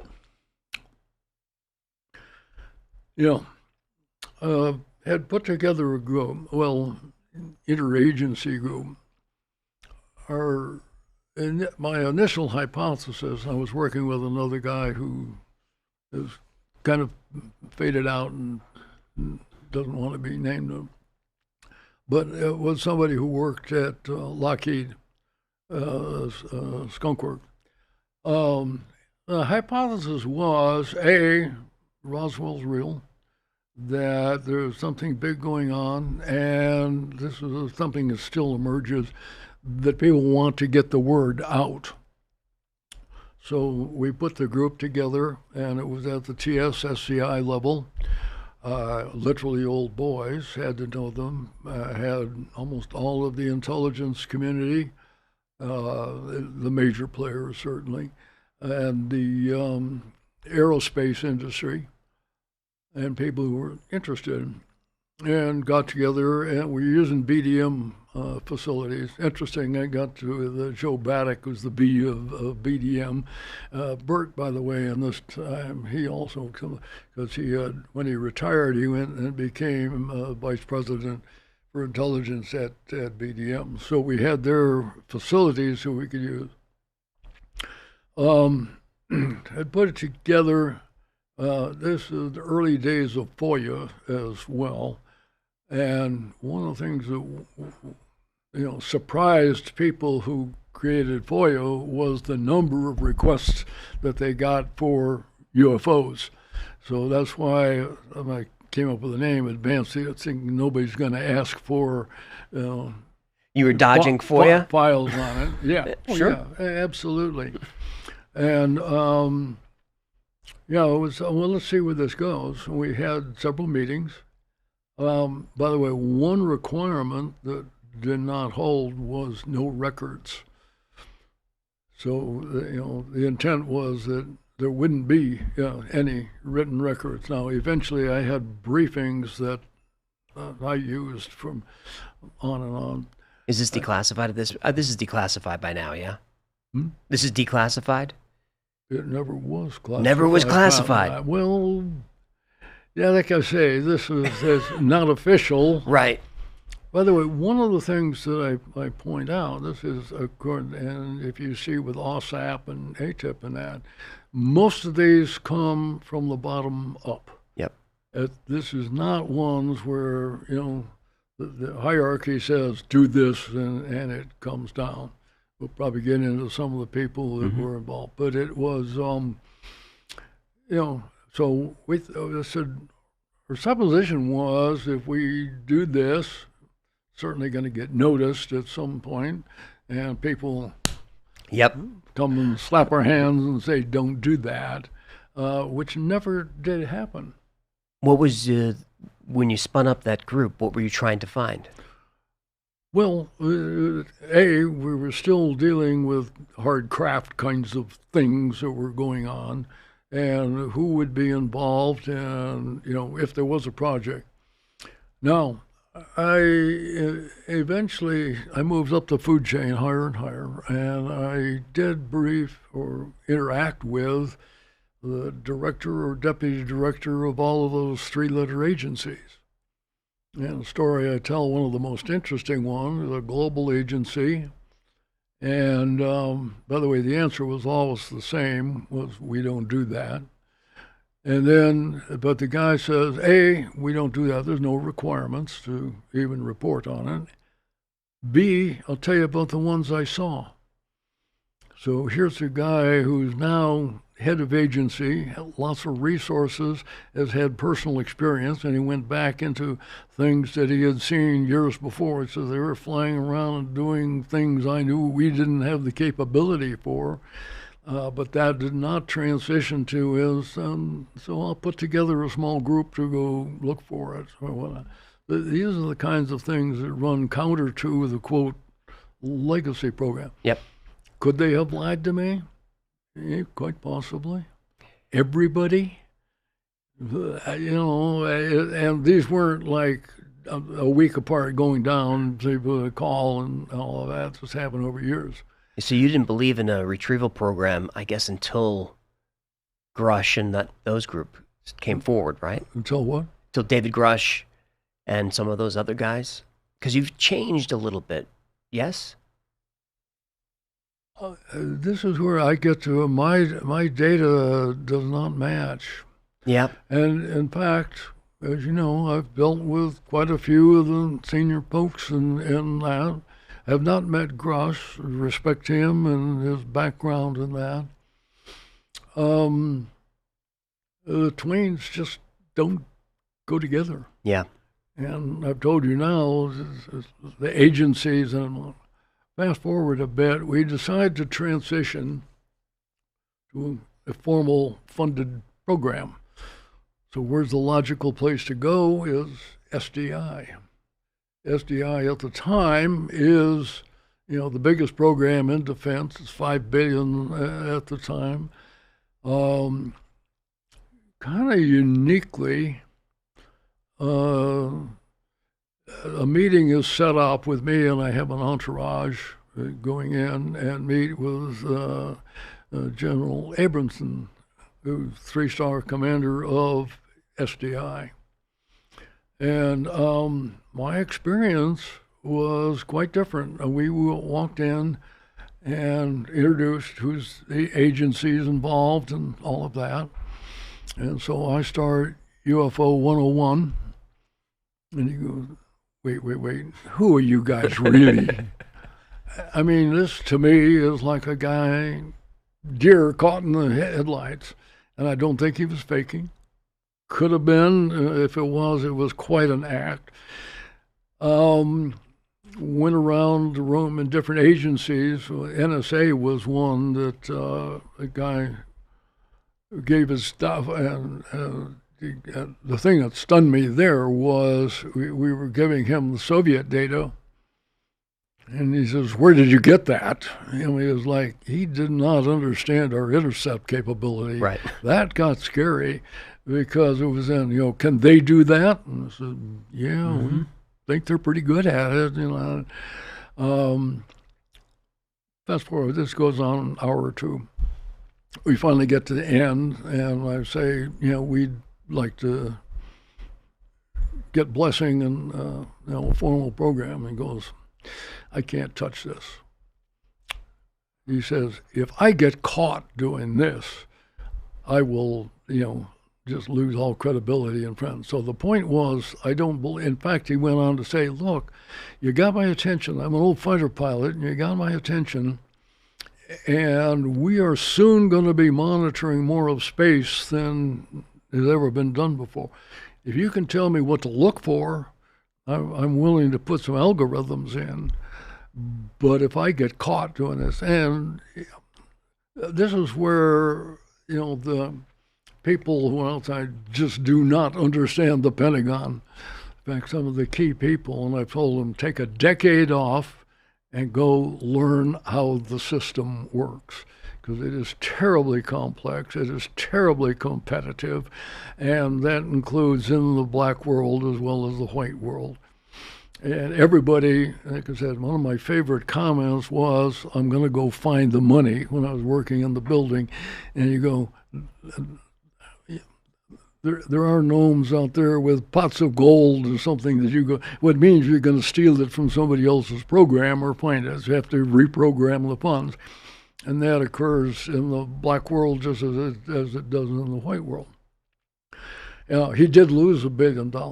He did? In funding, but that's from other. But his point was, well, people, because his program was so big and visible, that everybody looking for money. Well, where do you look? Because people who have money, sure, they're the banks. Mm-hmm. And he did, and it was shortly after that I got a very, and I am convinced, unrelated call that says. We want you to move to a new assignment, and it was one you had to be a colonel and breathe. And I said, "You got to be shitting me! I am running the highest high-tech stuff in the military, and you want me to go do what?" And where General Stilwell came back into the program because he was a supporter. And we didn't cover this. He had intervened before. Another side story about how I ended up in INSCOM, actually, and before that, was that it was the new mental battlefield article had come out. And I had attended a couple of conferences in the Washington area on weird stuff and all that. And there was a colonel's wife who was running one of them, Jean Eek, and she was friends with the General Stilwell's wife. Stilwell is now a retired four-star who's the number 2 guy in the Pentagon. So what happens was a meeting gets up, and I remember I'm a munchkin down literally in the bowels of the Pentagon. So a meeting is set up because of new mental battlefield, I'm supposed to go meet with him. So at about 12:30 this particular day, I go, now what's unique here? Munchkins do not go see SecDef and Deputy SecDef without a head bobber, flag officers who were great. That didn't happen. That was one-on-one, me and him. Were you nervous about what does the general want? Or you knew what he wanted? This was just a generic come and talk to him. But this had been set up again through the wives and all of that. So anyway, I went up and we had a very interesting conversation. He says, well, who do you work for? I said, I work for General Treffery, and he was the Inspector General and blah, blah. No, okay, well, this is really interesting. So, thank you. And I left. I said, well, that was interesting. I go back down to my office about 1 o'clock, and about 4:15, the chief of staff of the IG comes in and says, tomorrow morning you don't work here anymore. That was that? He had moved me. So you had to take that assignment. You couldn't refuse it. Well, another war story, a friend of mine who had worked at the Military Personnel Center, and I bumped into him in the Pentagon one day, and he's looking. This is years later, and he says, I had to keep your file in my desk drawer because we had nowhere to put it. Right. And like I said, the promotion thing, I got handed from the time I made major, on. I was never assigned by the system again until they pissed me off, and I said thanks, and then Los Alamos came along. And then NIDS came along. Can you? Well, that's 2 iterations Yes. later. That's after Los Alamos. And So can you talk about that Sunday morning in your kitchen? I think Hal was there, Jacques was there, and you get a phone call from Bob. well, that's another coincidence, Right. if you will. Yeah, I was working at Los Alamos. I lived in Santa Fe. I had a meeting with a number of people in. Jacques and Hal were 2 of them. I forget who all was there. But it's Sunday morning, so we're getting ready to take people back to Albuquerque for the flights, and the phone rings. And it's, I'm Bob Bigelow. I've heard about you. Are there any areas that might be of interest? The rest, they say, is kind of, as a matter of fact, there was a guy who did get funded who was there, Ferris Williams, has since died, but who got an independent, project. Now, this is before NIDS and all of that. In fact, he came over and we went to the Santa Fe Institute. Looked at it, he said maybe once, and well, Murray Gelman is kind of the guy at the Santa Fe Institute, and this is chaos theory that they're working. And I had other friends who were supportive who worked with them. So probably not a good fit, and then he decided, he would create NIDS, but he wanted it to be in Las Vegas, and that's what brought me here. What turned Bob onto Skinwalker Ranch? How did he learn about that? There were some articles, as far as I know, there were some articles that were published, probably in Deseret News, and about Sherman's and the ranch and that. And exactly how he made contact, I don't know. I was with him the day that he physically bought the ranch, though, and first one to spend the night. You were? The first, again, of the NIDS people. I mean, obviously, Terry and Gwen were staying there. And it is a very, very strange place. No doubt about that. I mean, the incidents that happened. Having said that, and a bit of a digression,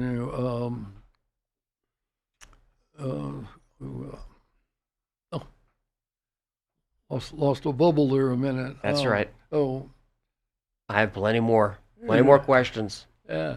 That first night, I think you said nothing happened. Nothing happened the first night. Nothing unique happened, no. But eventually you saw some things there?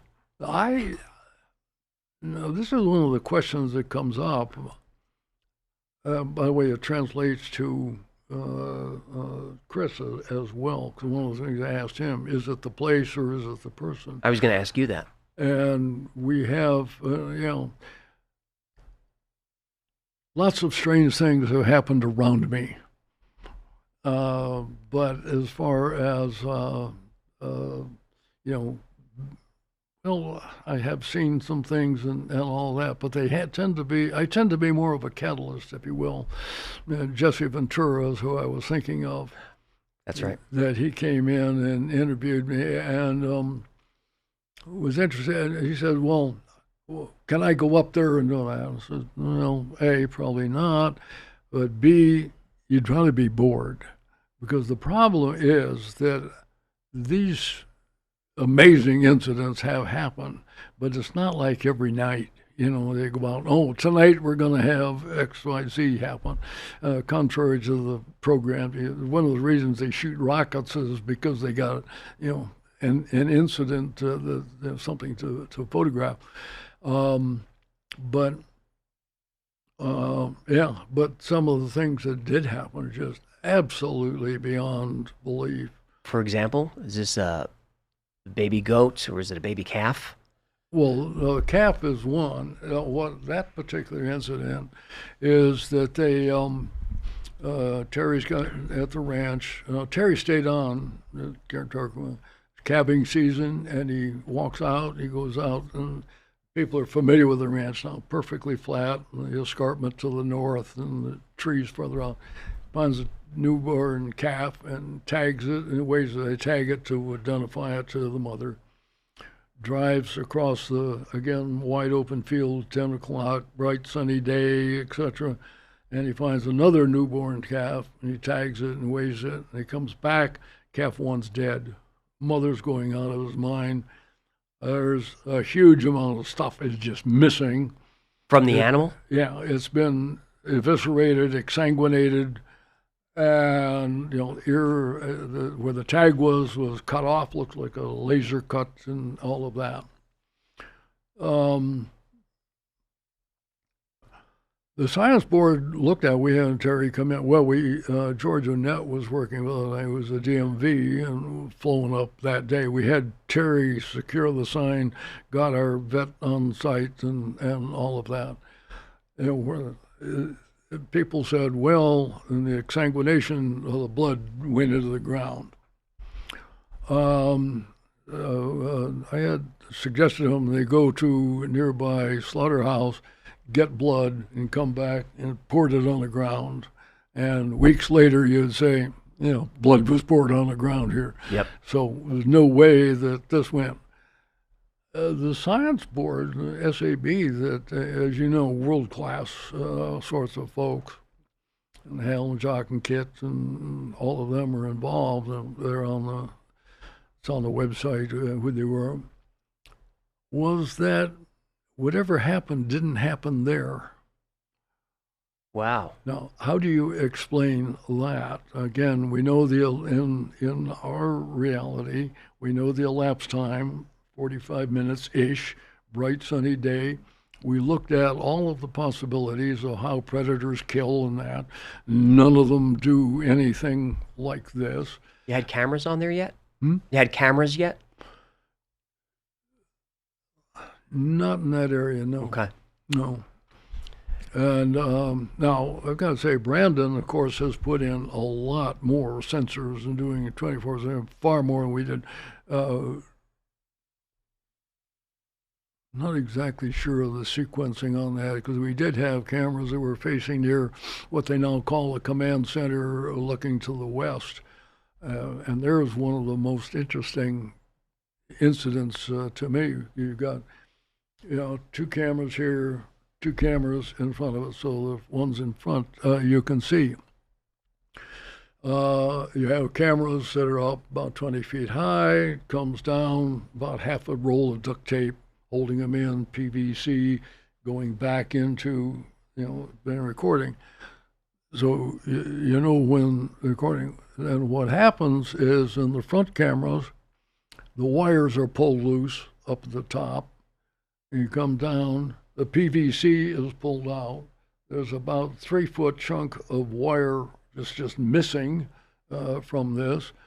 Now, what was really interesting about it, this was kind of early evening, and it just happens that the cattle at that time were right around the posts. And we know that if anybody approaches the cattle, they would scatter. Mm-hmm.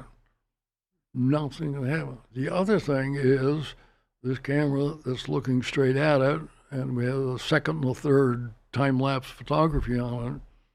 Nothing. Now, how did all of this stuff happen and not get recorded? Because it doesn't want to be recorded. Well, like I say, it's a very, very strange place, and they have had, many more incidents. But it's not like it's a daily thing. It's not like you can go, tonight. Brandon, now, if you go up, you have to sign literally life releases and all of that to go on. I think there's people.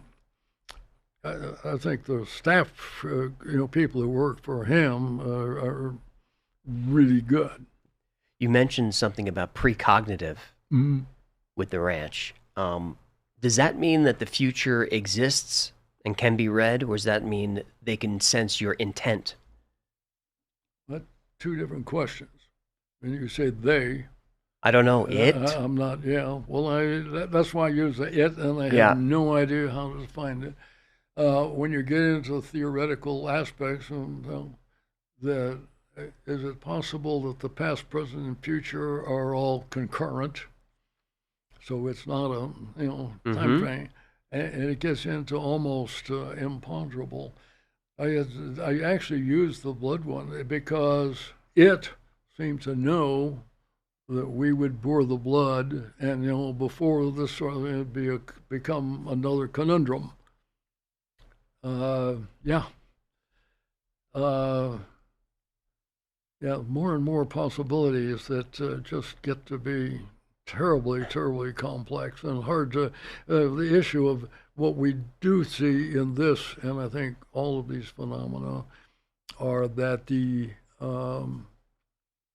our concept of time is wrong as we know it. It's as we experience Right. it, as opposed to, what time may or may not be. Because there's intent with these actions, Yeah. but we don't know what it wants. It just seems to want to mess with us. Well, but you mentioned something I think is bigger, and that's the issue of intent in all of these areas. What's for people who become psychic or work with these things, intention seems to impact and maybe precipitate reality. But then how can that happen in the future if it's happening concurrently? That's interesting. Any hitchhiker effect with you and some of this stuff? Well, you've seen my slide, I guess, on that. I have. And I think that's bigger. The answer for me is no. With others, and just so what people know what we're talking about. There are many reports of people who have left the ranch and start having strange experiences, and the hitchhiker specifically refers to beings or entities or something happen, as well as a number of psychic kinds of events that have happened. I do know that many of them happen. The slide that I use, and I think this gets to be problematic when you get to how are you going to study this, particularly from a government's perspective. We start on this, I don't see how they can be involved with these sorts of things. It's one thing for you to study flying saucers, widgets, even orbs and that. To study werewolves is something quite different. The werewolf story is real. The individual may choose to come forward. I have met him.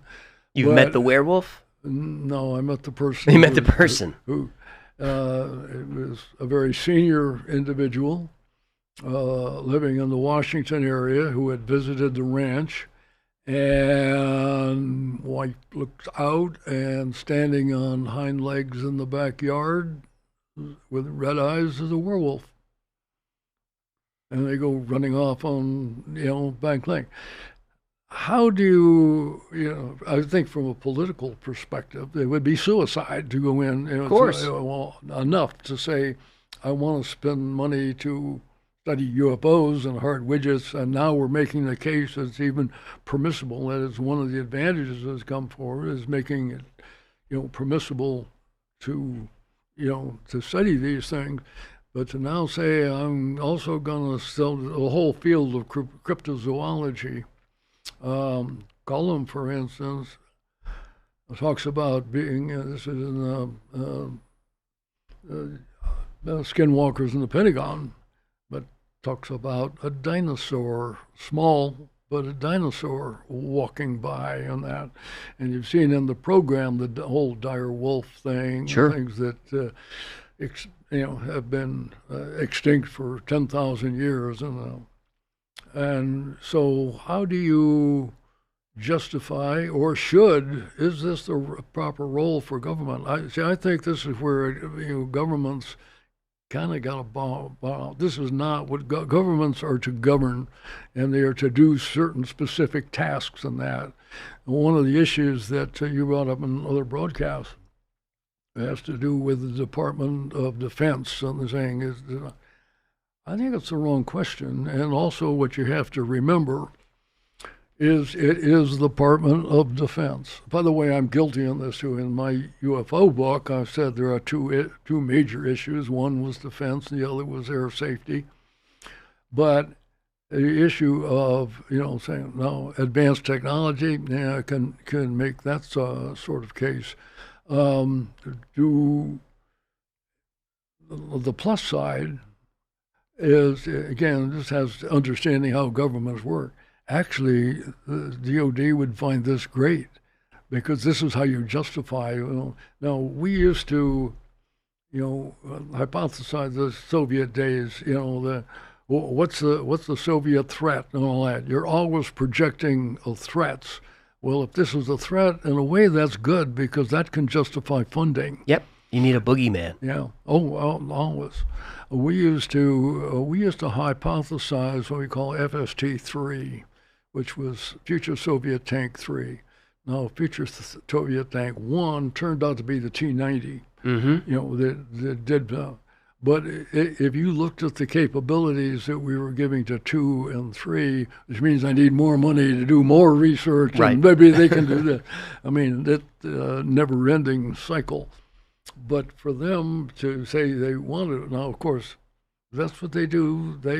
Department of Defense is supposed to defend from threats. So we define basically everything as a threat. Is that why the Air Force was at the ranch? I don't believe they were. I thought they were there for 4 years. You don't think so? Air Force? Yeah. Don't take, but I used to get an inter-service rivalry, but I found them the most difficult to work with. On this topic, for sure. Yeah, no. They would classify the words electromagnetic. I ran into some of this between Kirtland and Los Alamos and whatnot. The infamous Kirtland. Yeah, not. Yeah. But again, the problem, one of the things that I think is going to happen with Aero, for instance, is my experience in relation. I personally had survived a lot of weird things and all of that, and accident, but eventually got shown the door. Yeah. As well. This is not what you'd call career enhancing. No. I mean, if you're going to move up any of these systems, there are certain things you're supposed to do in gates and whatnot. This is not one of them. You mentioned about they don't want to fund werewolves. Is this a naming problem? UFOs, no. UAPs, yes. No. UAPs change it, and it does extrapolate a bit in the broader phenomena. The one you brought up with Jeremy on underwater, for instance, and I hope you get Tim Gallaudet in to talk about, the underwater aspects of this, which we've known forever. Yeah, the name fits better. UFOs did come with baggage, no doubt about that. Because objects weren't all flying. And the downside, though, is you broaden that too much, and I believe Lou ran into this with funding in ATAP, because they were trying to do it unclassified and that, and people say, I do advanced threats. Sure. So, sure. Yeah. And again, this gets back to not understanding the funding cycles are absolutely vicious.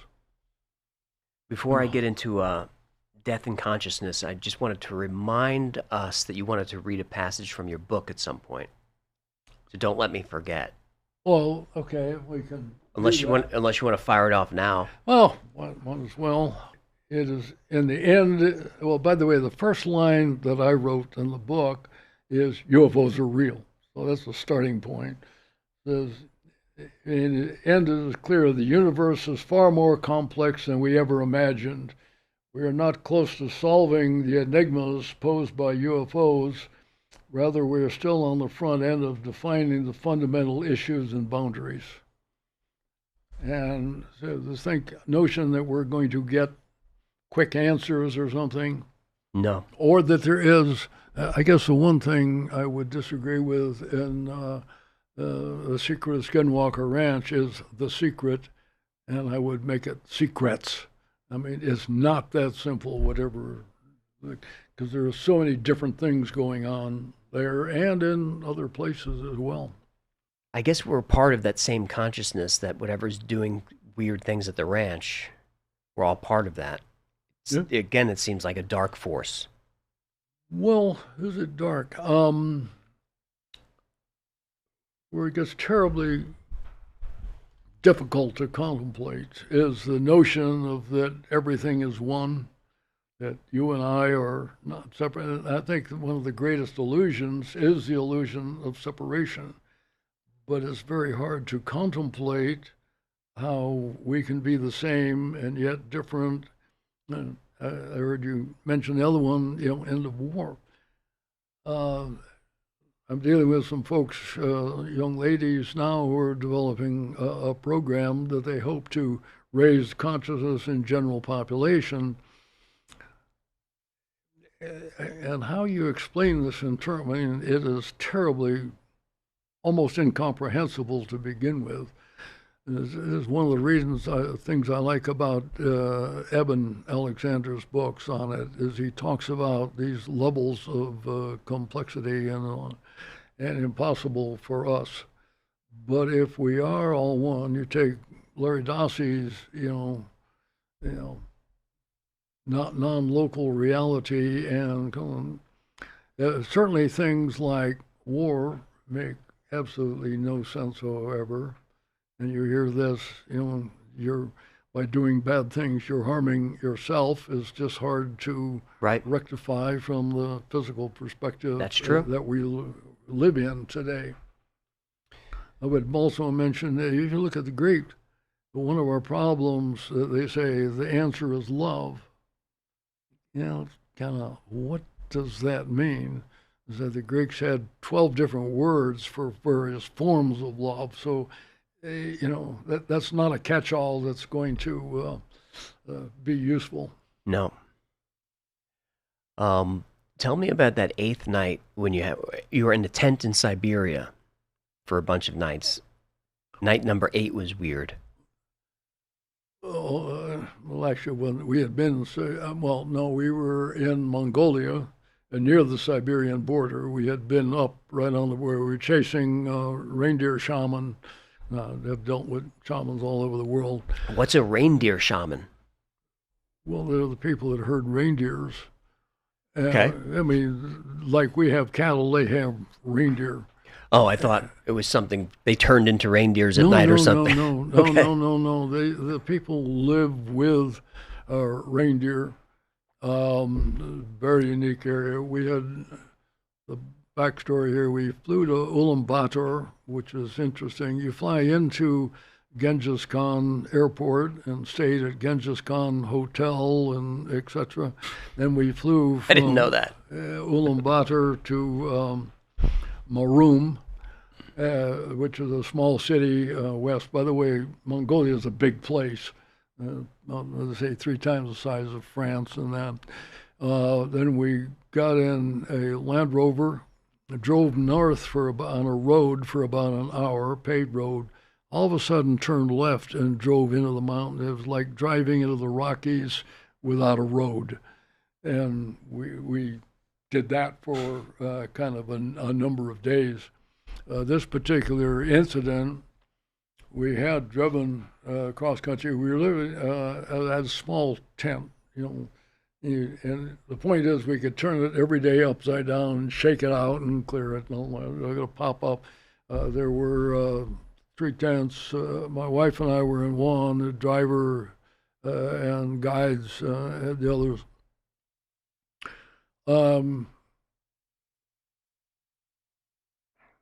A whole bunch of other stuff that I'm trying to fit into this. Take your time. Whole trip. It was just an amazing experience. So anyway, we had dealt with not shaman. I have to look up the shaman's name that had been with doing a healing thing. We had just come back. We had gone up. Shaman Bowl? No, Bold is a different one. Okay. He's one that where the thing precipitates out and goes rolling. I almost brought that along. I do have these things. I keep them in the safe because they tend to disappear Sure. if you don't have it. Bold we had seen going in, see, then we had stopped and we had gone on horseback. The trucks couldn't go any farther. We were up. We went in 2 days, 2 days in, 2000, right on. Now, the point here is in Siberia, they don't even know where the border is. Right. Okay, this is remote. We're talking really remote areas. But we had come back, and we were sleeping on the Shesco River. And like I say, my wife and I were on. We have bed mats on there. Wake up the next morning, lying between the two mats is a 50 pence Australian coin. You didn't bring that in? No. But, and I don't believe any people went in the night and threw one in or something like that. You're up on, like I say, near Siberia, and here appears a 50 pence Australian coin. What do you think that meant? It meant there was a 50 pence Australian coin, and I have no idea how it showed up there. What were you doing out in the wilderness? What were you looking for? The reindeer shaman. Okay. Yeah. And if we're going to get into it, my wife's a devotee with ayahuasca, and we have dealt with shamans over the world. This was a trip that was afforded us. Again, we're the only people, the only foreigners that are involved. And had a guide who knew where they were. Now, you have to know where they are because they follow the reindeer going. And it was getting warm, and one of the problems was that they would go up and lie down on the glaciers. There were small glaciers all over the place. We walked over them and that. Yeah, we had set up several ceremonies that were going. It was very interesting. This is where a UFO connection comes in. We got up there, and they live in like teepees that are all separate. By the way, one of the things the Chinese have done is they get solar panels and things, so you get a little bit of electricity and whatnot. But it was interesting that they tended to stay in their individual teepees, and I'm walking by one, and I hear somebody speaking English. That's weird. So go in, I found out a woman. Well, she's native. She lives there. She used to live in Colorado, but had been there long enough. So it scared the crap. It turns out it scared the crap out of our guide because they thought she was a witch and could bewitch them and whatnot. Why did they think that? Because it was part of the folklore. Okay. Why, I know it's the why files, but why just doesn't apply in some of these cases. So anyway, I started talking to her, and I asked her about UFOs, and she told me a whole story about how this valley used to be kind of an alleyway, and they would see them on a consistent basis. Now, this is an area that we're there late summer, but gets sealed off. I mean, once you're in, you're there for the duration, kind of like Antarctica or something. But you don't travel in and out. In fact, it was interesting because I'd asked her why you lived in Colorado and you're now, living here full time, and I'd given up on Western society and that, but did say, no, there was a period in which there were lots of UFOs coming to the valley, and they would see them, and kind of a routine matter. Wow, were they craft or orbs? No, these were craft as things that they would see, yeah. Wow. By the way, I think you hit on the things I mentioned earlier, is what do you mean by a UFO? Right. And addition of orbs is, fairly new wrinkle to it, and the question of whether you should, and it gets into consciousness and orbs and all of that. But no, this was a traditional craft. Now, one of the things that heard you and Jeremy mentioning was what's happened over time is that why do you see different ones and different kinds of things, and going back in the 1800s with air ships, Yep. literally, and people dropping anchors and talking and all of that.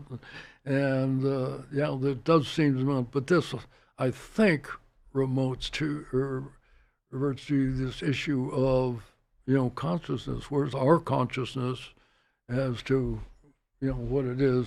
And in my view, what it seems to do is stay a step ahead of where we are, but not beyond comprehension. Right. Like orbs is the newest thing, but in another generation could be something different. Yeah.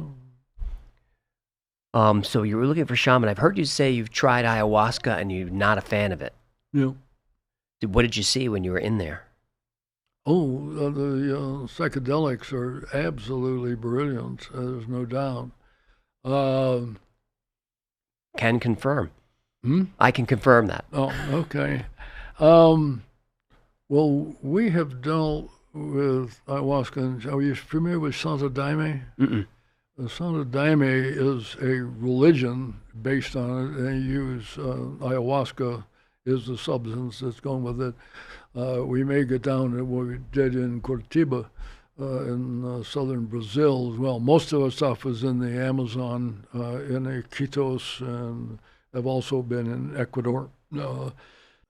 First of all, this is never going to become, a recreational drug. No.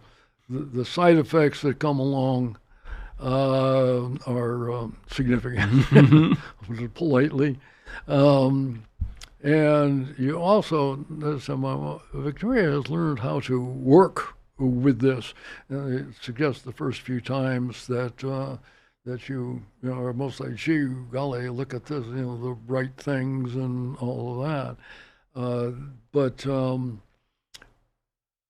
what's most interesting with her, this is mostly second, what would happen, by the way, at these ceremonies, is that I've only tried a couple times, used it once. Another time was Santo Daime in Brazil. But being the one who was not drugged, I would run all of the recorders because I had the manual dexterity left to function with it. I can say that, in my view, psychopharmacology does not address the issues that's involved. I have seen people take small amounts and have transformational experiences. I've seen them take huge amounts and have no effect whatsoever. It gets back to intention and preparation. I do think that if you're going to do it, by the way, a word of caution out there, really do, if you're going to do this, know the shaman or with whom you're working, because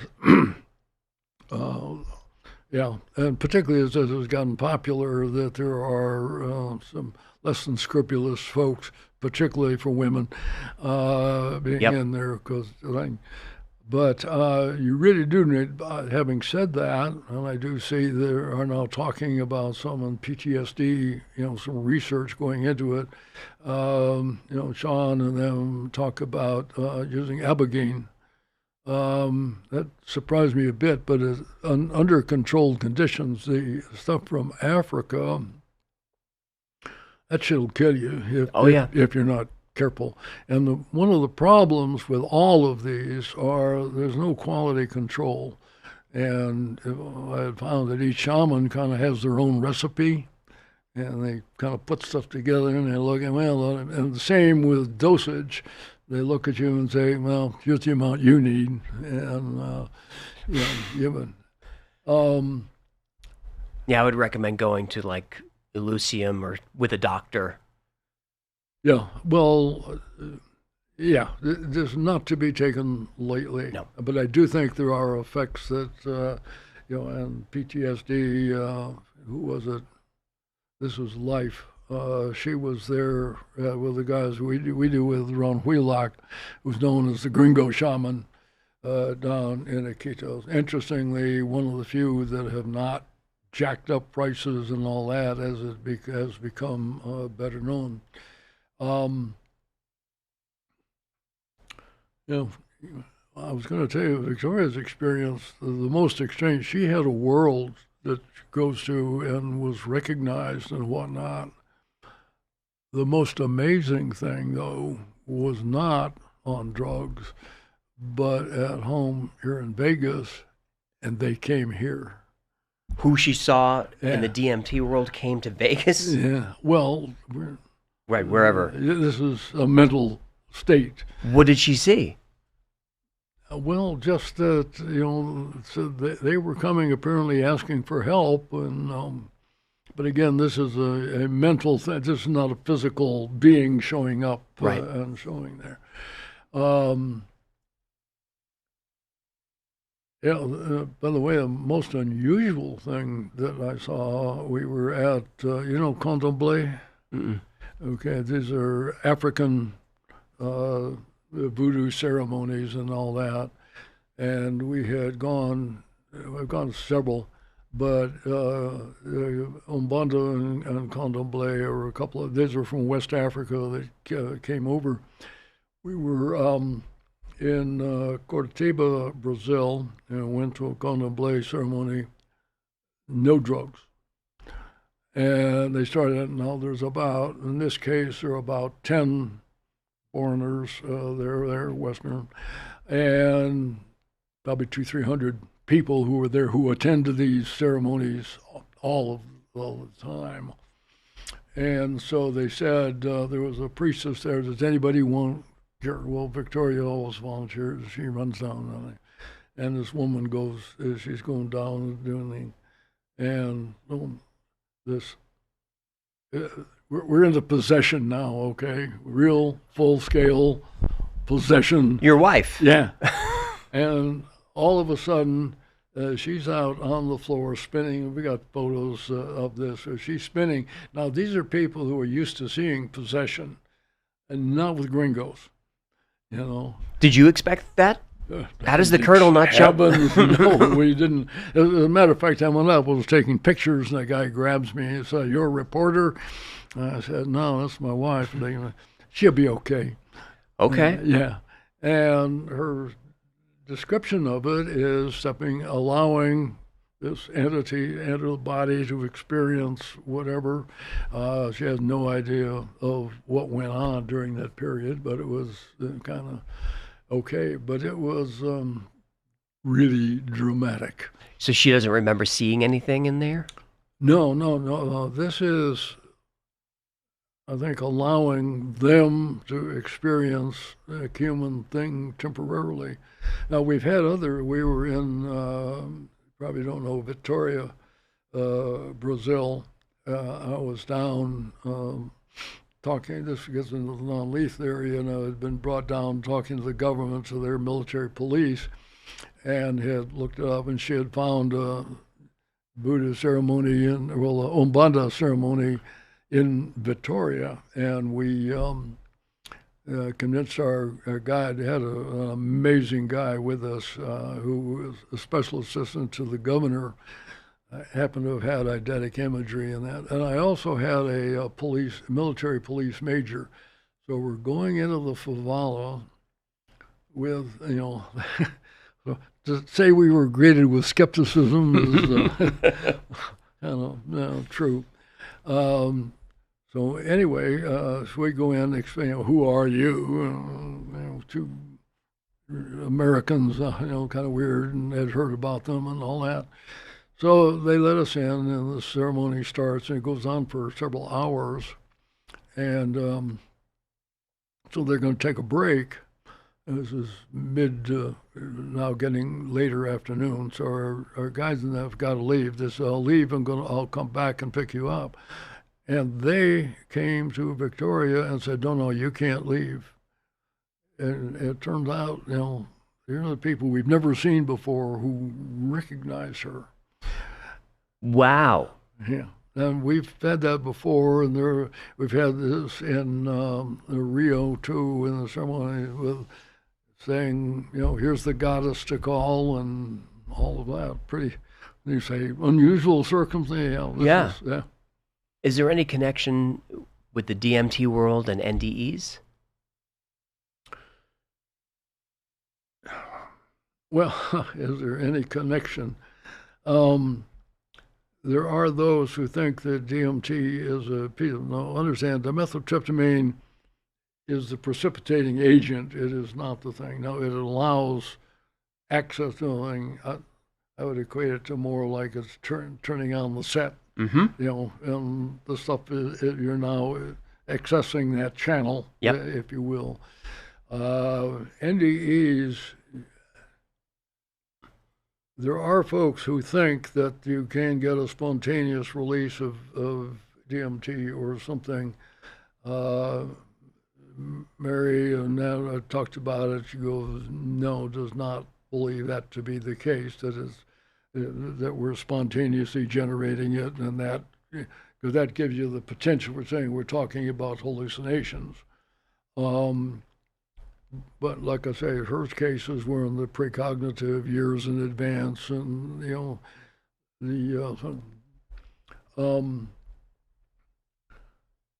in general, I don't want to put in anything that suggests that we're dealing with hallucination, because that's not the issue. Now, people interpret these things in various ways. The other thing I said, I was the president of IONS for a long time, and we had no staff whatsoever, so letters would come in and I would answer them. And one of them was, well, I wasn't close to death, but I was out of body, I had this, I had that, and whatnot. And also with NDEs, most of them are spontaneous, and you have no idea of whether people are physically close to death or not. I use Mary Neal's case because underwater for 35 minutes, there's no doubt that we had lost physical capability. I've heard this from a number of others. However, most of the cases are spontaneous outside accidents, illness, or something like this, so they're not instrumented.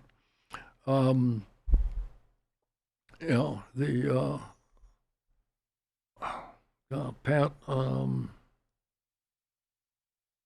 blanking on the name, because there is Pam Reynolds is the name, is the probably most famous case in this, but she's not alone.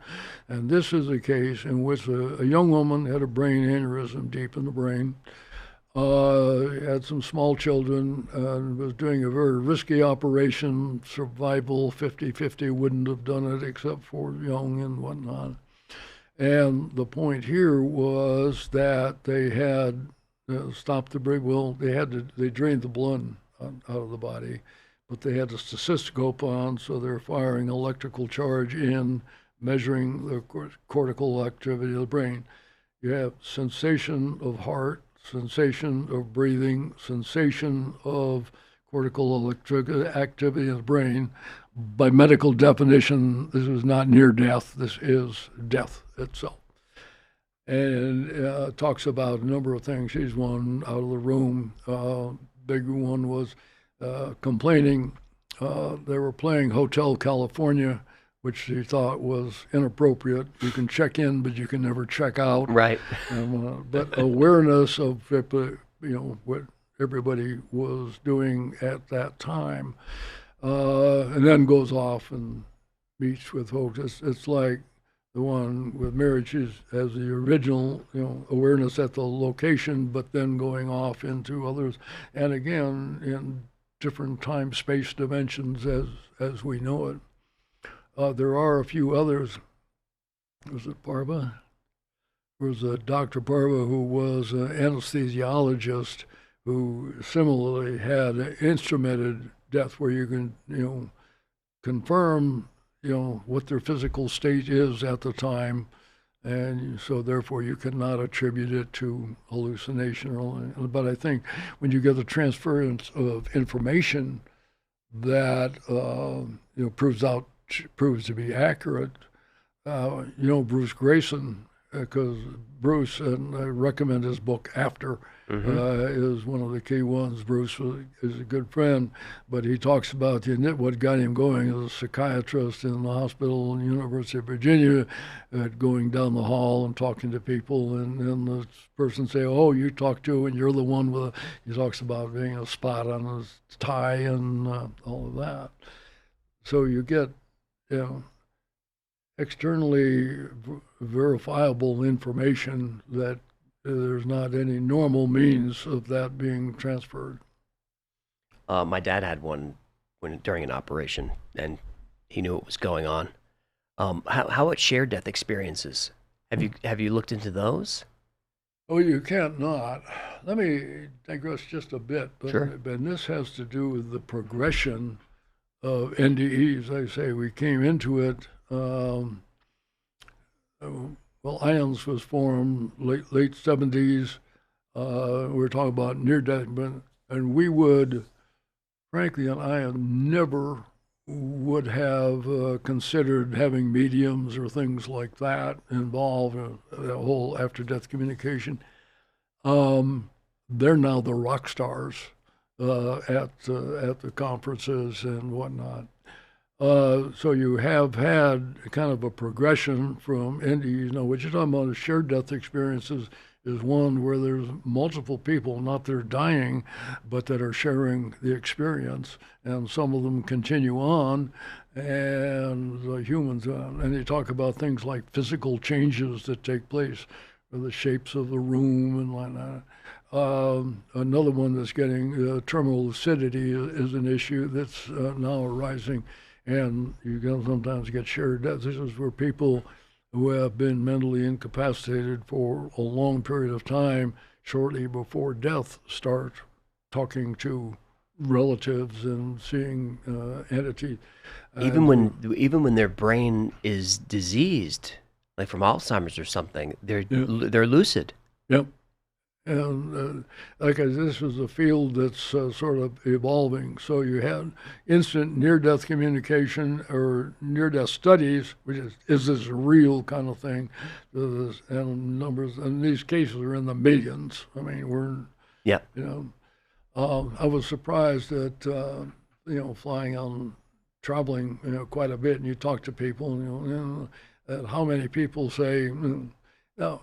Again, this gets back to all was there, so it's a matter of awareness and acceptability that it's okay to talk about these things, and an openness of it.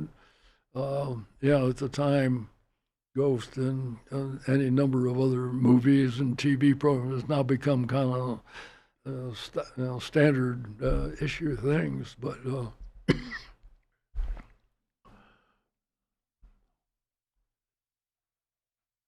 Did you talk about this stuff with Bob Bigelow at all? I know that he's very, very into the field.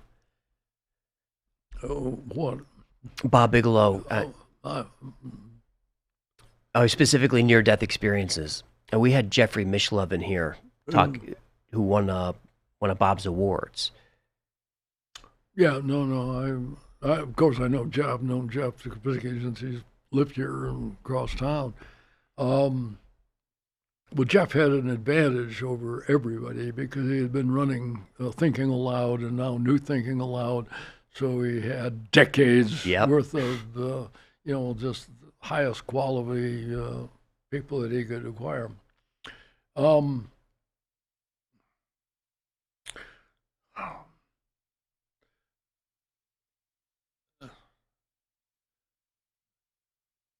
Not quite sure. Some of that would get into personal stuff with him. I think if he wants to talk about it, he could, but he did. Obviously, he had the ranch, and as he came to an IONS conference, is where they announced it, had the thing. Initially, the contest was not on the radar. That is something that evolved later, but continuation of consciousness is something he's been interested in for a long time. The first time I met him was at MIT in '92.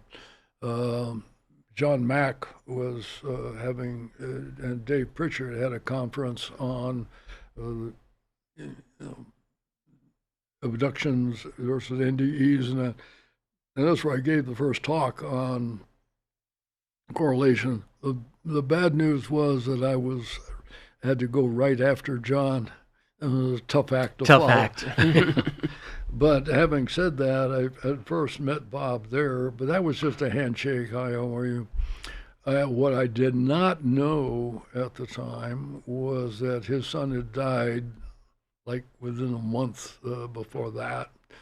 So I had interest. I found out later how many, he went to lots and lots of mediums and very familiar.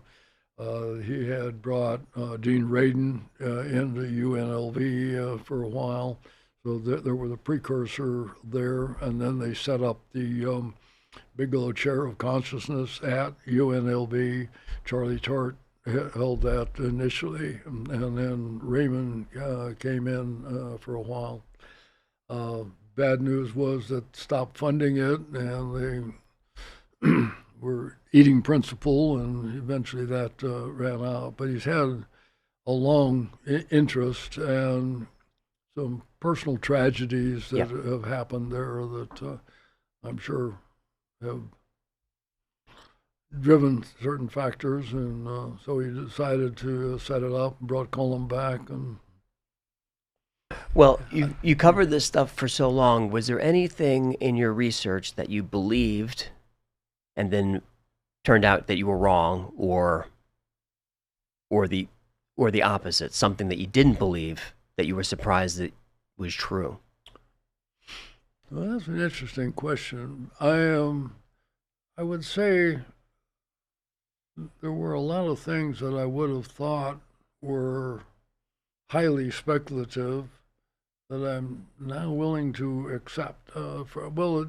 We talked about the progression in NDEs, and the answer to your question is yes, and that has to do with the ADC and some things we're doing in after-death communication. You know Gary Schwartz? Mm-hmm. I'll be hopefully talking to him tomorrow. We talk periodically.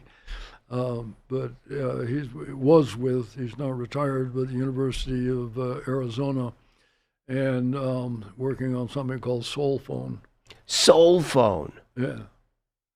What they're trying to do is to instrument the direct communications, and this is ostensibly with the help of some people that you would know, by, immediately by name and that, who seem to be involved from the other side. What he calls Team A is trying to assist in the communication. But this is, in the 80s, never would have touched them because that's, kind of outside the realm. That's not scientific. And now you're getting to the point. And Gary, I would look him up because he's got a number of books out that on this, and in fact, the reason we didn't talk yesterday is he was editing a book that is forthcoming on the future of Soul Phone. Oh, coming up on 2 hours, so I think we'll say goodbye. Colonel John Alexander, thank you very much. It's been a lot of fun. You're local, so anytime you want to come back in, because we didn't talk about directed energy weapons, non-lethal. We still have a lot more to cover. Whatever. We'll get that sense. Like the real world. Goodbye, everybody. That was Colonel John Alexander. We covered fireproof shamans, spoon-bending parties for Army generals, a werewolf in a Washington backyard, and a coin that appeared overnight in a tent in Mongolia. The career, Green Berets, Los Alamos, the Pentagon, well, that's all public record. But some stories needed checking. Start with the one that sounds made up. John said the Army brought in Tony Robbins. Yeah, that Tony Robbins, pre-fame, to teach soldiers to shoot using neuro-linguistic programming. And that's real. John helped run it, and Robbins still tells the story. Everyone qualified in a day. The Army fixed its pistol scores with the future king of the firewalking seminar. I love this job. Now, the white cells. Researchers wired people's own white blood cells to a chart recorder in another room. John's personal result? He could beat the polygraph. but he couldn't beat his cells. When the Army convened a scientific panel to judge the weirdness, John took them to the lab. 2 panel members donated cells. Minutes into John's talk, the man watching the recorder ran in and asked what happened. The report is real, Enhancing Human Performance, National Research Council, 1988. And it found no evidence for any of this. The lab visit wasn't in there, so we have his word. But the story that got me isn't from the lab. In the late 70s, John attended a workshop on death and dying, then mailed a teacher a thank you note. She was Elizabeth Kubler-Ross, the 5 stages of grief, Kubler-Ross. Weeks later, she called his office and asked to meet, and she told him, I know 1,000 people in Atlanta and I chose you, and I have no idea why. John heard himself answer, I think I'm supposed to ask you a question. She ended up running his doctoral committee. That part is on paper. The phone call isn't. Look, I can't follow John everywhere. The werewolf is where I tap out. And I say that as a man who pays his mortgage with werewolf stories. But everything I could check out came back true. So the rest gets patience. And I don't hand out much of that. But John earned it the boring way, with paperwork. He's local, so there will be around 2. John's books are Reality Denied and UFOs, Myths, Conspiracies, and Realities, both on Amazon, both awesome. And his site is johnbalexander.com. That's John B. Alexander. Everything I mentioned is linked below. I covered the Army of Spoonbenders in my first Earth Battalion episode. That was about John, too. I think I mentioned him in that episode. That's a fun one. Though that's the men at Stare Goats. That's about George Clooney was John. Did you know that? I don't think we brought it up. Until next time, be safe, be kind, and know that you are appreciated.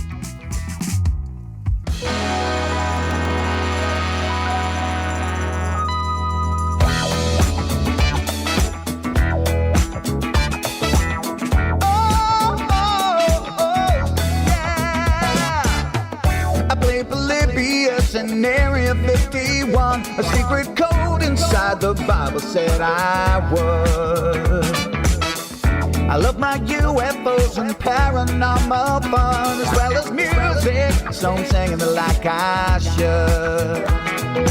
But then another conspiracy theory becomes the truth, my friends, and it never ends. No, it never ends.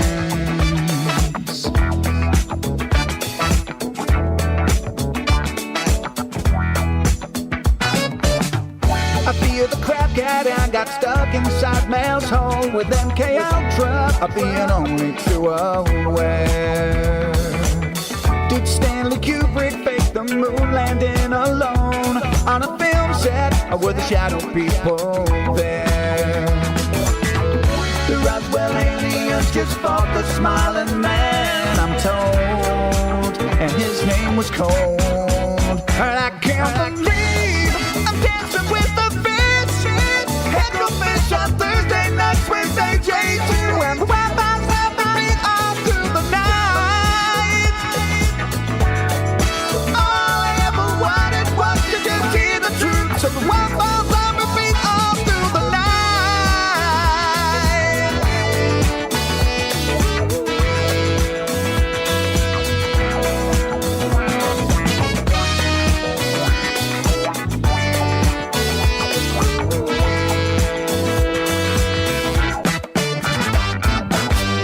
The Mothman sightings and the solar storm still come to Agatha, the secret city underground.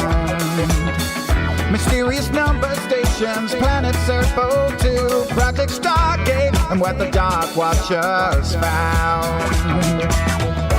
In a simulation, don't you worry though. The Black Knight satellite, it shows